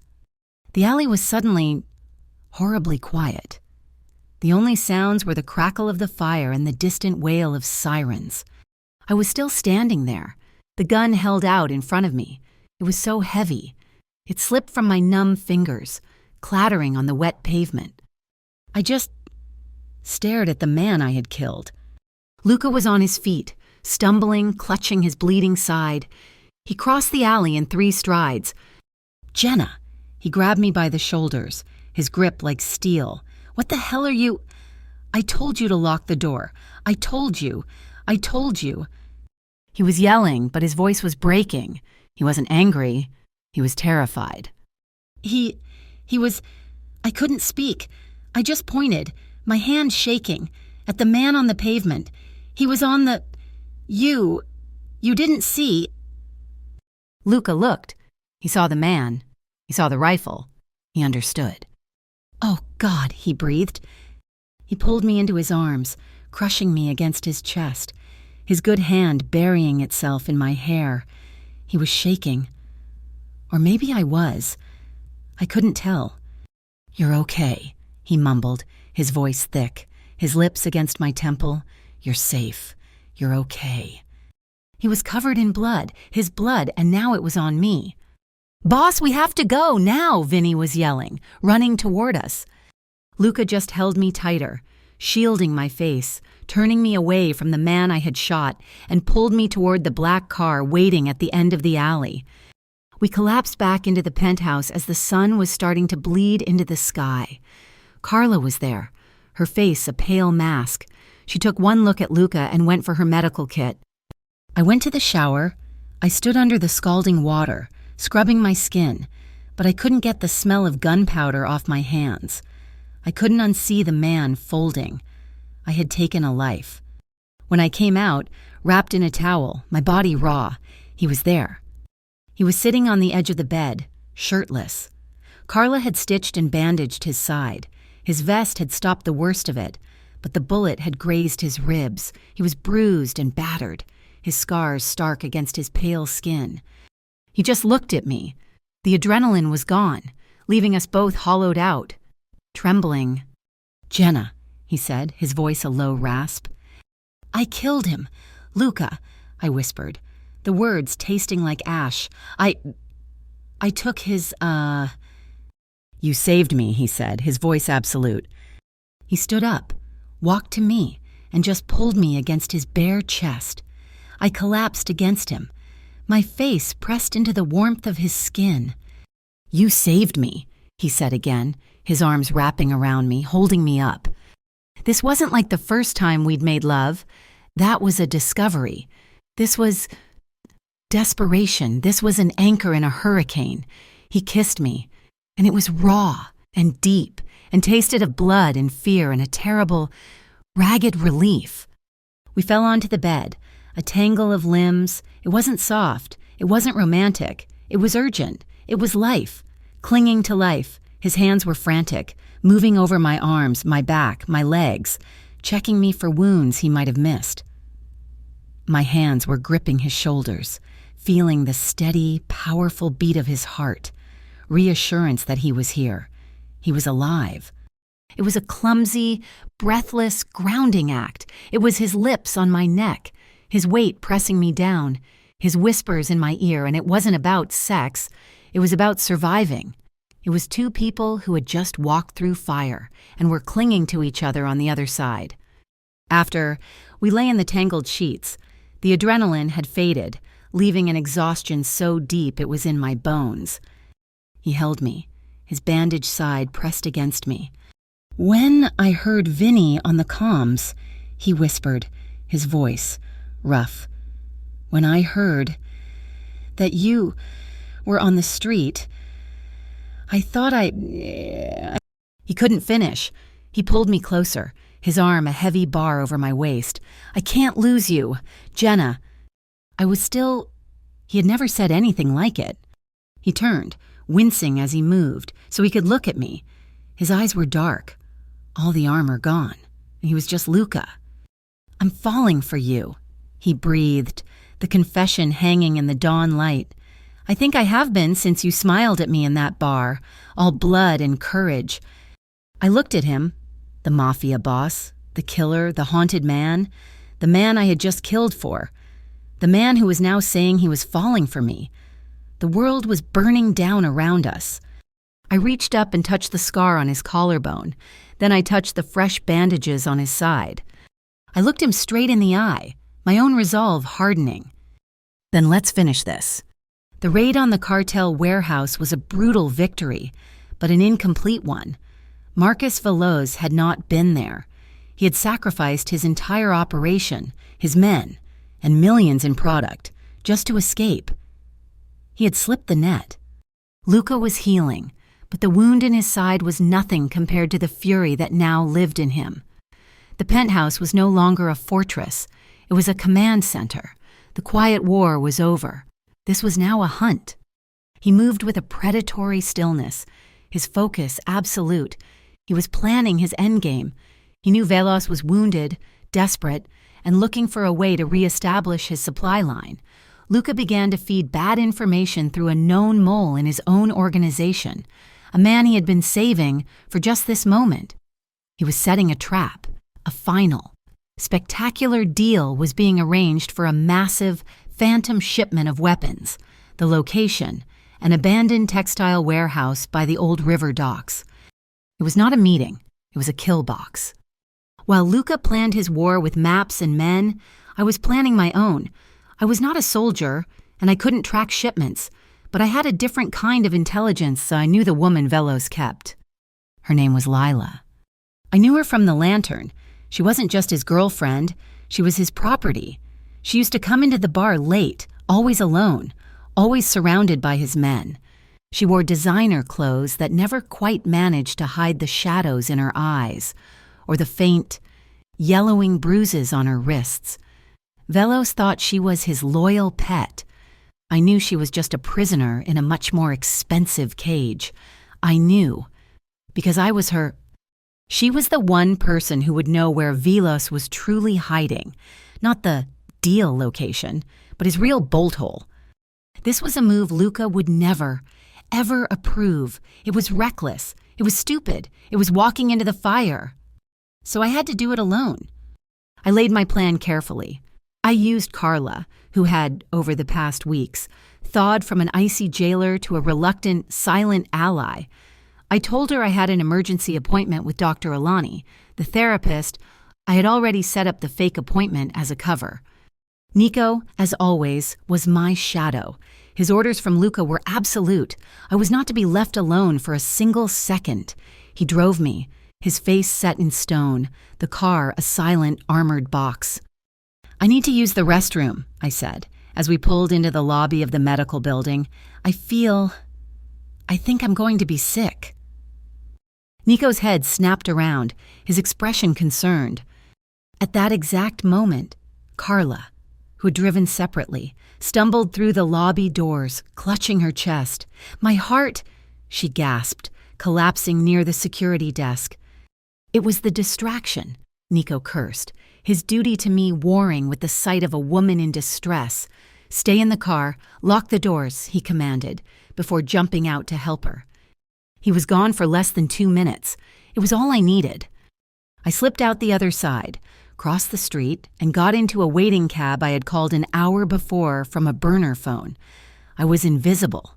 I was free. I was terrified. I had arranged to meet Lila at a high-end salon. It was the one place. I'd learned. She was allowed to go alone, a small illusion of freedom. She was under a hairdryer when I found her. When she saw me, her face went white beneath her makeup. "Well, are you insane?" she hissed, pulling me into a small, wax-scented back room. "They're saying you're with him, with Moretti. Veloz is hunting you." "He's hunting you, too. Lila," I said, my voice low and urgent. "You're just the one he hasn't caught yet. He'll kill you. You know he will. The second he's bored, or the second you look at someone else, you'll just be, gone." She started to cry, her hands trembling. "What do you want?" "Luca is setting a trap for him. It's happening tonight, at the textile warehouse. But I know Veloz is too smart to be there. I need to know where he'll really be. Help me, and I give you my word. Luca will get you out, a new life, anywhere you want." I saw the war in her eyes, the terror of Veloz versus the tiny, desperate spark of hope. I was her. I was the girl in the alley, making a choice. She finally broke. She grabbed a napkin and a pen. He has a bunker, a private office, underneath a different warehouse. Here." She scribbled an address. "He's not stupid, he'll be there, watching the trap on monitors." I took the napkin, a wave of pure, adrenalized triumph washing over me. "Thank you. Lila, you're free." I turned to leave, my heart hammering. I had done it. I pushed open the salon door. 2 men in dark suits blocked my way. They weren't iron teeth, they were cold, professional, and had the deadest eyes I had ever seen.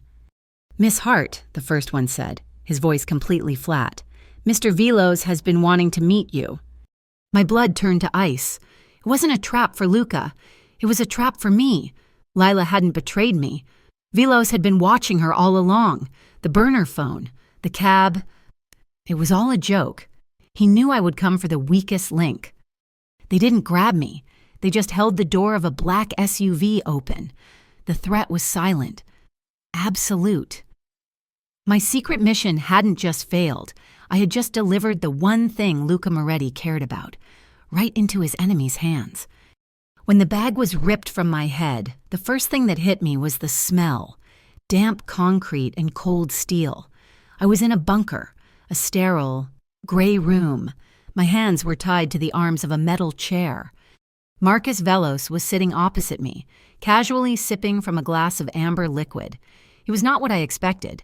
He was handsome, in a slick, predatory way, dressed in an immaculate, expensive suit. He looked like a CEO, not a monster. "Jenna Hart," he said, and his voice was smooth, cultured. He smiled. "The girl who started a war? I have to say I'm a little disappointed. I expected more." I glared at him, my heart a cold, hard knot in my chest. I would not be afraid. I would not. "Luca Moretti," he mused, swirling his drink. "A truly brilliant businessman. He understands the bottom line, profit and loss." His eyes met mine, cold and amused. "And you, my dear, are a loss, a significant one. You are the liability that has cost him millions. He had to clean up that street trash, the iron teeth, all because they scuffed you up. And in doing so, he opened the door for me. He created a power vacuum, and I am a force of nature. I should be thanking you." "He's coming for you," I spat, the words shaky but full of venom. Veloz laughed. It was not a sneer. It was a genuine, surprised, bark of a laugh. "Oh, my child, you've been watching far too many movies." He leaned forward, his smile vanishing, replaced by a cold, pitying look. "Luca is not a hero. He's a pragmatist. He's already lost his right-hand man. Rico, he's lost his best shipping routes. He's hemorrhaging money. He's not going to risk his entire organization, his entire future, for you." He leaned in closer. "You were a romantic diversion, a pet project, but the romance is over, and the project has become too expensive. He will cut his losses. That is what a good businessman does." My face was burning. He was wrong. He had to be wrong. "He's not coming," Veloz said, as if reading my mind. "Right now, he's preparing to attack the textile warehouse. He's walking straight into my trap, and by the time he realizes you are here, with me, he'll be dead." He stood, smoothing his suit jacket. "And you You'll just be part of the cleanup." He nodded to the single guard by the door, a mountain of a man who looked like he'd been carved from rock. "Put her on ice. I have to go watch the fireworks." He left. The heavy steel door boomed shut and the lock clicked. I was alone with the guard, in a concrete tomb. Back at the penthouse, all hell was breaking loose. "She's gone," Nico reported, his face pale, his voice tight with shame.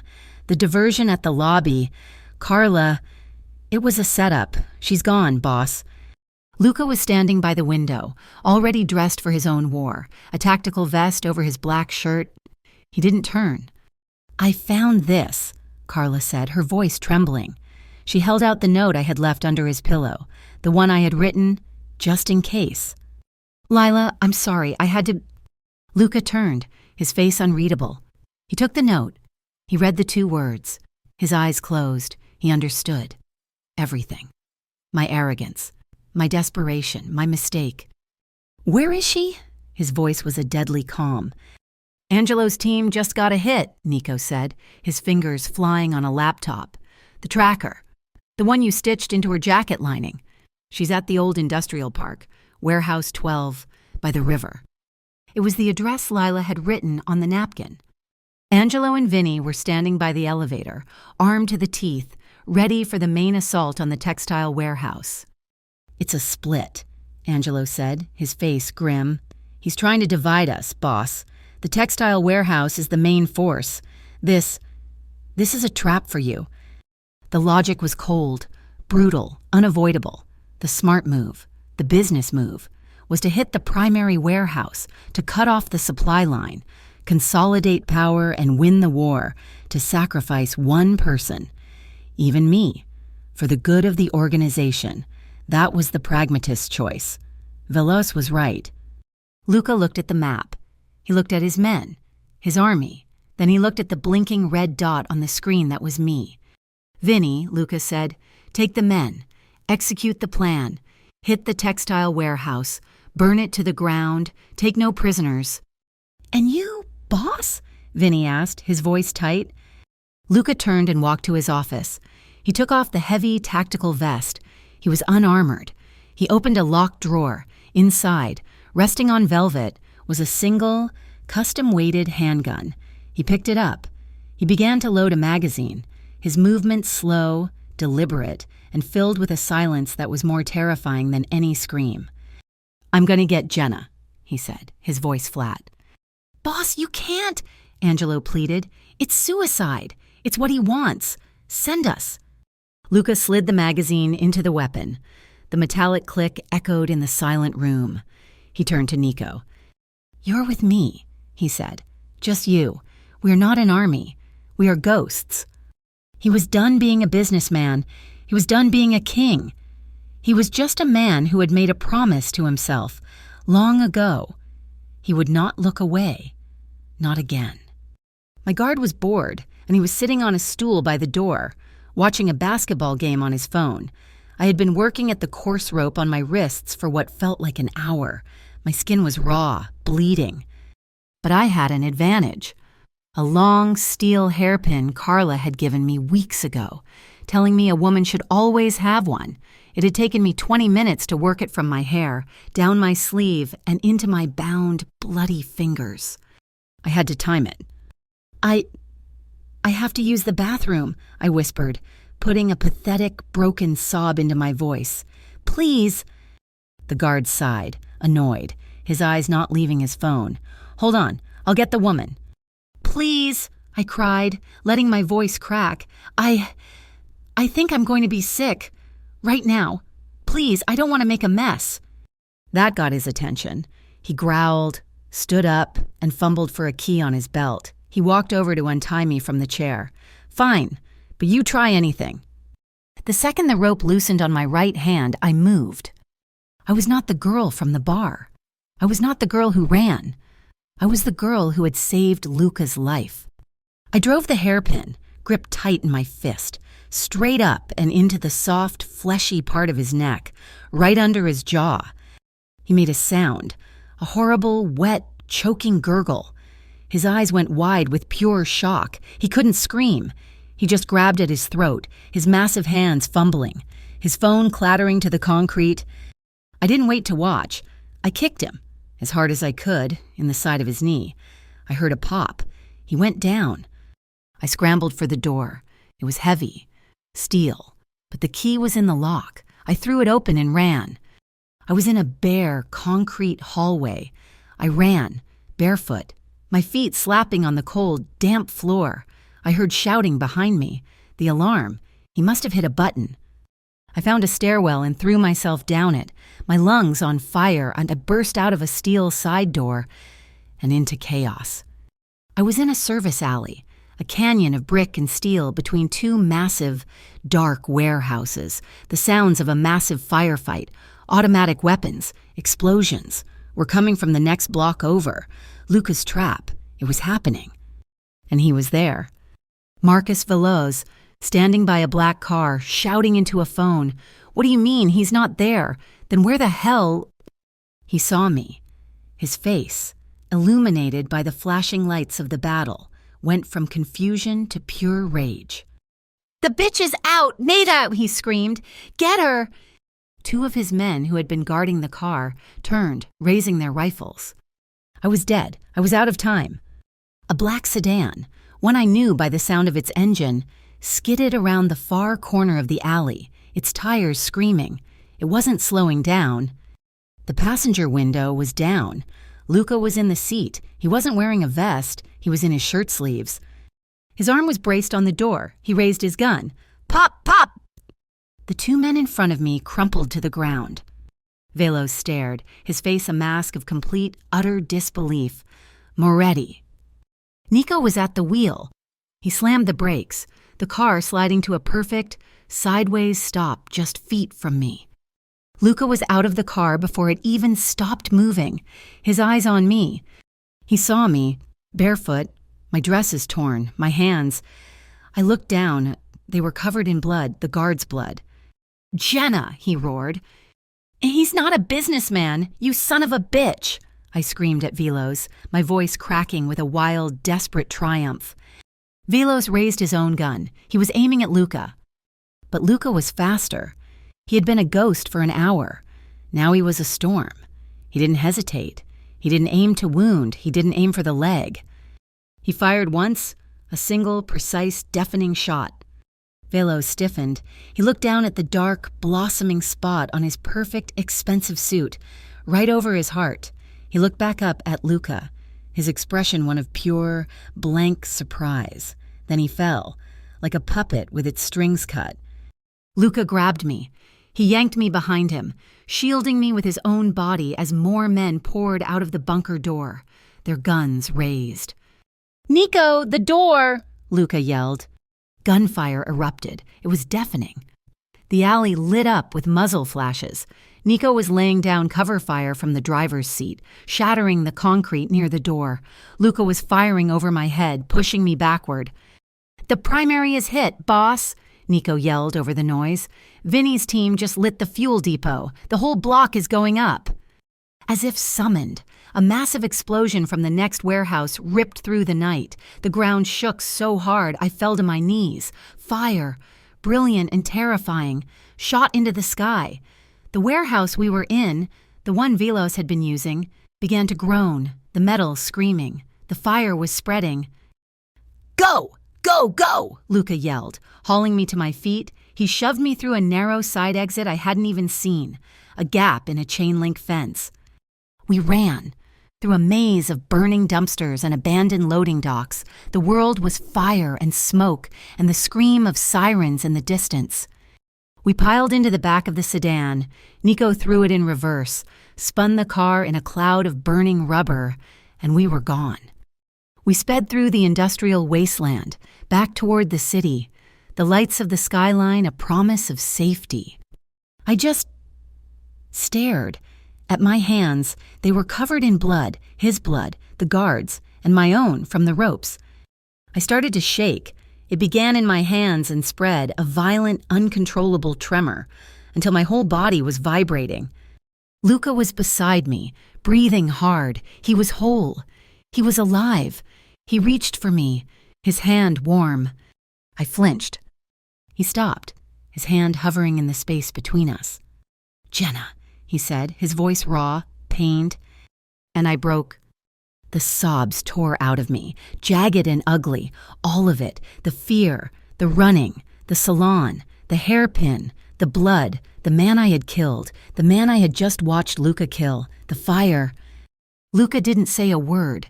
He just pulled me across the seat, into his lap, his arms like steel bands, and held me. He crushed me against his chest, shielding me from the world. He let me cry. He let me shake. He just held on, his hand stroking my hair, his lips pressed to my temple. I cried until I couldn't breathe, until I was just an empty, aching, trembling shell. I finally pulled back, my body still shuddering. I looked at him, his face streaked with soot, his eyes dark and intense, and most importantly, alive. "That night," I whispered, my voice a wreck, in the bar, when Cutter hit me. He watched me, his expression unreadable, his arms still locked around me. I smiled, I rasped. I told you I smiled, but it wasn't for me. It was for Tess and Maria. It was bravado. It was a lie. I was so scared, I thought I was going to die in that alley. I touched his face, my bloody fingers leaving a smear of red on his cheek. He didn't even blink. "Tonight," I whispered, my voice breaking, "when I was running out of that building, and I saw you. I saw your car." A fresh wave of tears welled up, spilling over. "I didn't smile when he hit me. Luca, I smiled when I knew you were coming." His eyes closed, a single, pained, ragged breath shuddered out of him. He leaned his forehead against mine, his arms crushing me so tightly I could barely breathe. He didn't say, "I love you." He didn't say, "I'm sorry." He didn't have to.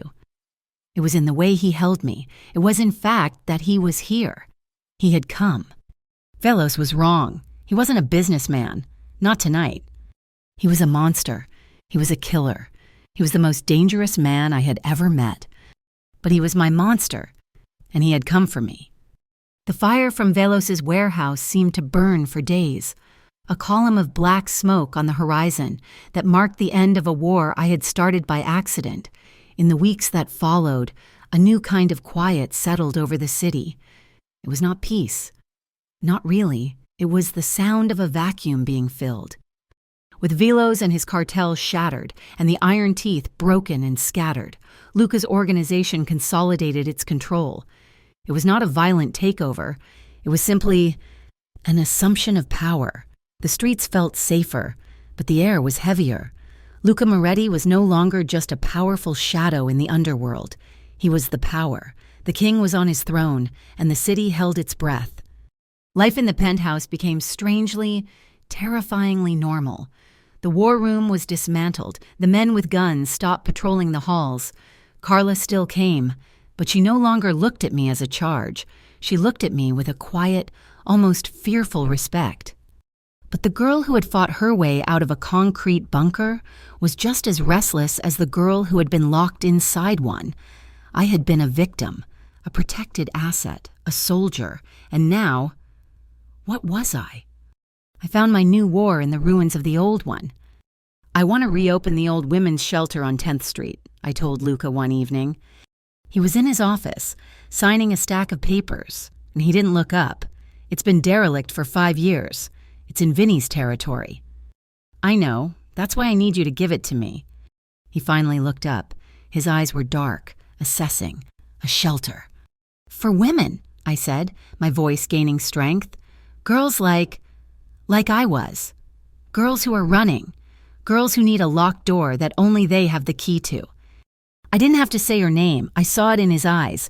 Elena. He was silent for a full minute. He was calculating the cost, the risk, the exposure.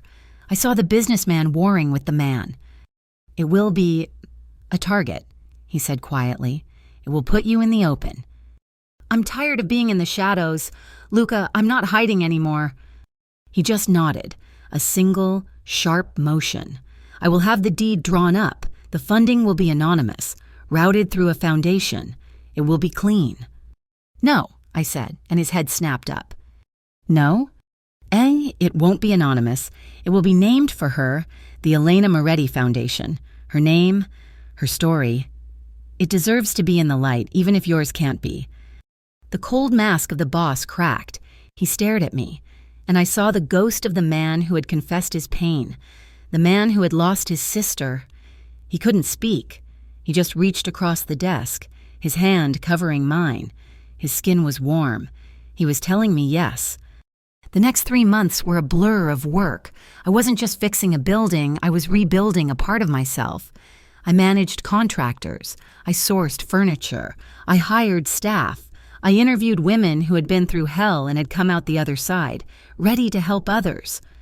Luca's money was a powerful tool, but I was the one swinging the hammer. I was there from dawn until dusk. I was covered in drywall dust and paint. I was exhausted, and I had never felt more alive. I was building a fortress, not for me, but for them. One evening, I came back to the penthouse, smelling of turpentine and sweat, and he was waiting for me. He was standing by the window, wearing one of his perfect suits. The contrast between us, his clean, cold power and my messy, earned exhaustion, had never been more stark. On the coffee table was a leather folio. "What's this?" I asked, wiping a smudge of paint from my cheek. "That," he said, his voice strangely formal, "is your new life." I opened it. Inside was a passport, a driver's license, bank account information, all in a name I didn't recognize. A beautiful, simple, anonymous name. "It's a clean identity," he explained, his back still to me. "The bank account has enough for you to go anywhere. A new city, a new country, a beach, a quiet town. Anywhere Velos's old associates or any of my new rivals will never find you." My blood ran cold. I looked from the passport to his rigid back. "It's out, Jenna. It's the free you've always wanted. No one will follow you. No one will ever hurt you again." He was letting me go. This was his final act of protection. He was cutting the one tie that made him vulnerable. He was doing the smart thing, the businessman's choice. All the air left my lungs. My hands were shaking. I had spent my entire adult life running, dreaming of a moment just like this, a clean slate, a disappearing act. Where would you be?" I whispered. "I would be here," he said, his voice flat. "This is my world. You were never meant to be a part of it." I looked at the face of the stranger in the passport. She looked happy. She looked free. And she looked completely, utterly alone. I closed the folio. The sound was soft, but it echoed in the silent room like a gunshot. "No," I said. He turned, and I saw the confusion on his face. This was not the answer he had expected. "No? I spent 9 years running. Luca, from my past, from men like Cutter, from men like you, I am done running, and I am not leaving you." "Jenna," he said, his voice tight with an emotion I couldn't place. "You don't understand. This world, it will poison you. It will break you. It already almost has." "What you don't understand," I said, walking toward him, "is that I was already broken. You, this world, it didn't break me. It forged me. I am not that girl in the alley anymore." I stood in front of him, close enough to see the conflict in his dark eyes. "I don't want your clean identity. I don't want your money. And I don't want to be your protected, kept woman locked in this tower." "Then what do you want?" he asked, his voice a low growl. "I want this," I said, gesturing between us, "but I want it as an equal. I am not your pet. I am not your liability. I am not your sister. Luca, I am your partner, or I am nothing." He stared at me, his jaw tight. "I don't know how to do that. I don't know how to be your partner. I only know how to protect myself." "Then learn," I whispered. The tension between us was a living thing, a wire pulled taut. He was a king, and I was the only person in his kingdom who refused to kneel. That fragile, new understanding was tested, almost immediately. A new rival, a man named Marino from the east side, saw an opening. He didn't come to Luca with guns or bombs. He was smarter. He came for me. He leaked the footage. It was from the salon, the grainy black and white security tape of my kidnapping. It showed me, terrified, being muscled into the black SUV. It was broadcast on every local news station, a shocking look at the violence plaguing the city. It was a message to Luca's rivals. It said, Moretti is weak. He cannot protect his own woman. To the city. It said, this is the kind of filth he brings.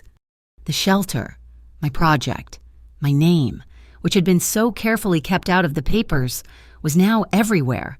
Mystery woman in mob kidnapping. I was a liability again. I was some girl. I locked myself in the bathroom, just as I had when I'd first heard Vinny's insults. The past was repeating itself. I was bringing him down. Luca was a silent storm. He made phone calls, his voice a low, deadly vibration that rattled the windows. He was going to war.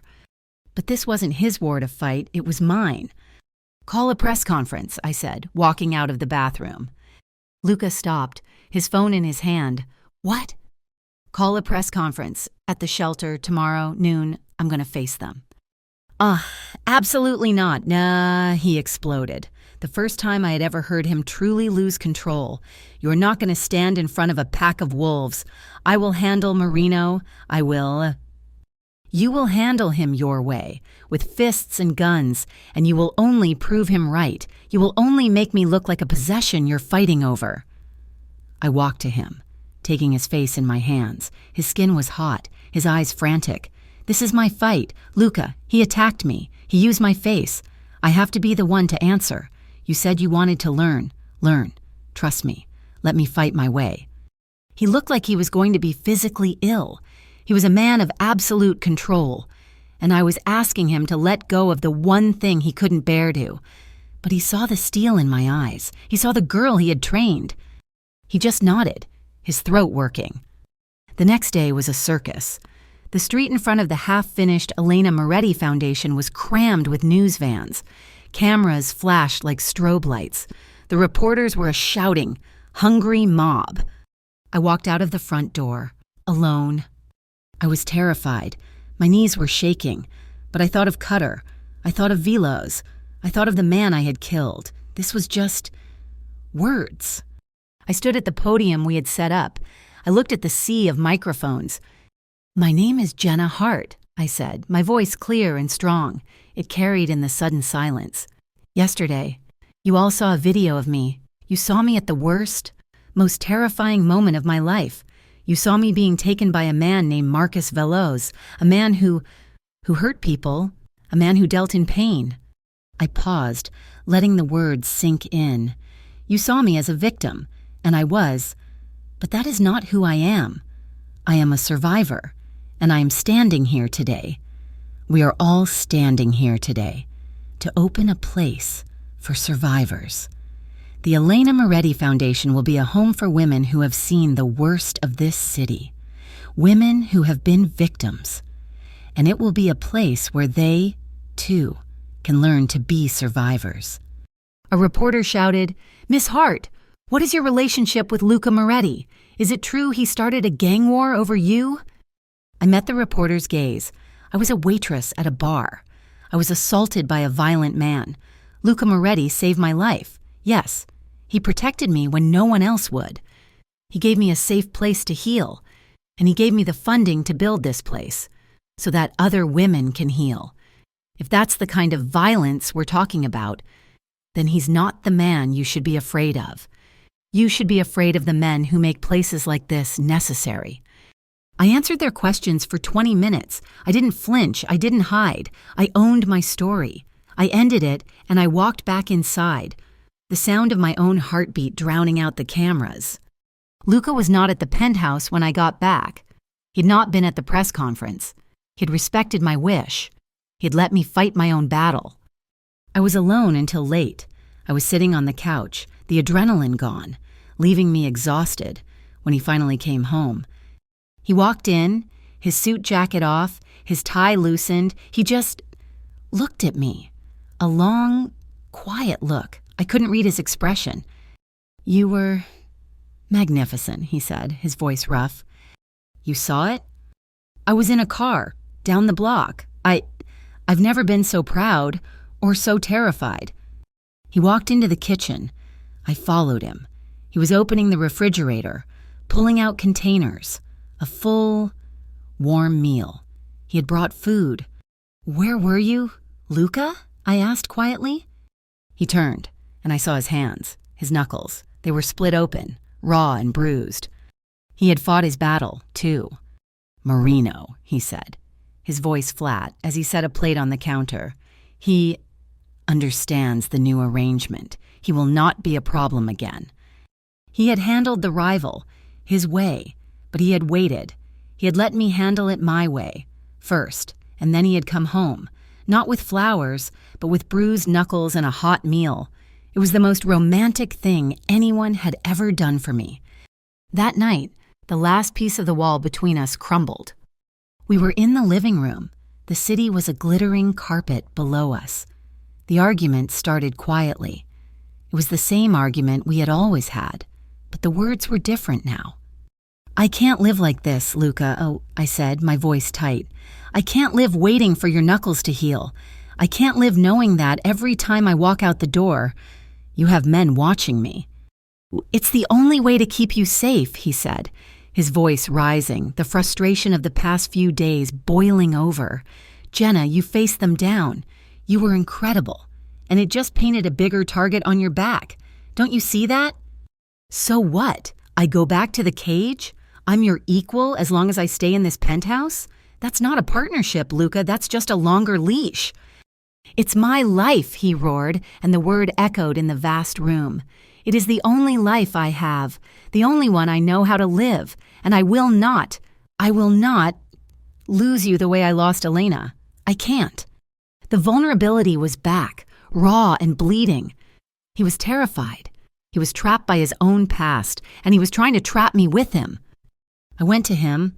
I put my hands on his chest. I could feel his heart hammering. "I know," I whispered. "I know you're scared. I am, too. But you're missing the point. I am not Elena. I am not the girl who gets taken. I am the girl who stabs a guard with a hairpin. I am the girl who saves you. You don't have to protect me from the world. You just have to stand with me while I face it." He looked down at me, his face a mask of conflict and pain. "I don't know how." "Then let me show you."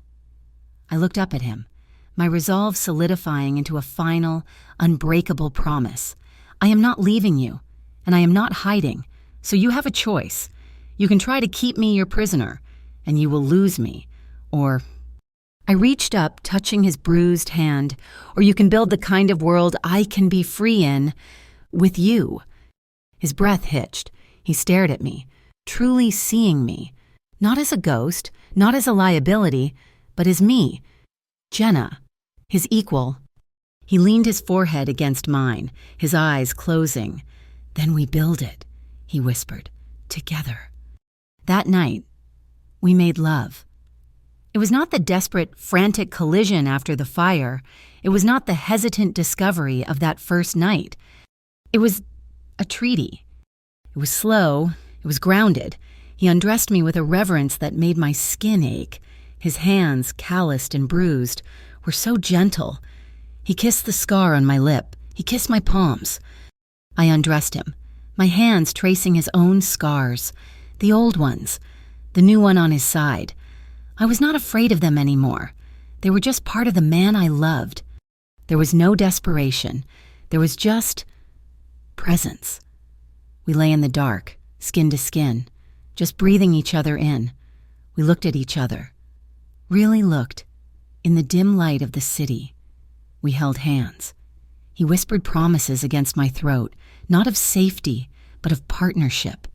I whispered my own back, not of obedience, but of loyalty. It was a quiet, profound act of two people finally choosing each other, with no reservations, no escape plans. It was the sealing of a vow. It was the beginning. Months later, the sun was shining. It was a bright, cold autumn day. The Elena Moretti Foundation was officially opening. The street was full again, not with angry reporters, but with city officials, donors, and the first group of women who would be calling this place home. I stood on the steps, Luca beside me. He was not in the shadows. He was at my side, his hand holding mine. He was wearing a suit, a king in the light, and he looked proud. I stepped up to the podium. Survival, I said, my voice carrying over the crowd, is not just about breathing. It's about healing. It's about finding a purpose. This place is not just a building. It is a promise. It is a promise that you are not alone. It is a promise that you can be a victim one day and a survivor the next, and you can be a leader the day after that. Healing is possible. Reclaiming your power is possible. I looked at Luca. He was watching me, his dark eyes soft, and he squeezed my hand. The story ended, as all stories do, in the quiet. That night, we were on the balcony. The city was spread out beneath us, a universe of glittering, indifferent lights. It was cold, and I was wrapped in one of his cashmere sweaters. I was leaning back against his chest, and his arms were wrapped around me, his chin resting on my head. We were just breathing. "It's quiet," I whispered. "It is," he rumbled, his voice a low vibration against my back. I looked at the city. My city, his city, our city. It was not the place of my nightmares anymore. It was just home. "Do you think it will last?" I asked. The quiet. He was silent for a long moment. He pressed a kiss to the top of my head. "No," he said, his voice honest, "but we will be. We'll be ready." He held me tighter. I closed my eyes. Safe in his arms, the king and his queen, on the wall of their fortress, the city safe beneath them. For now. Thank you so much for listening to this story. I hope you enjoyed the journey with Jenna and Luca. I would love to know where in the world you are listening from, so please drop a comment and say hello. For more stories just like this, make sure to subscribe to Mafia Romance Stories so you never miss an update. And finally, please share your thoughts on this story in English. Your feedback means everything. Thank you again.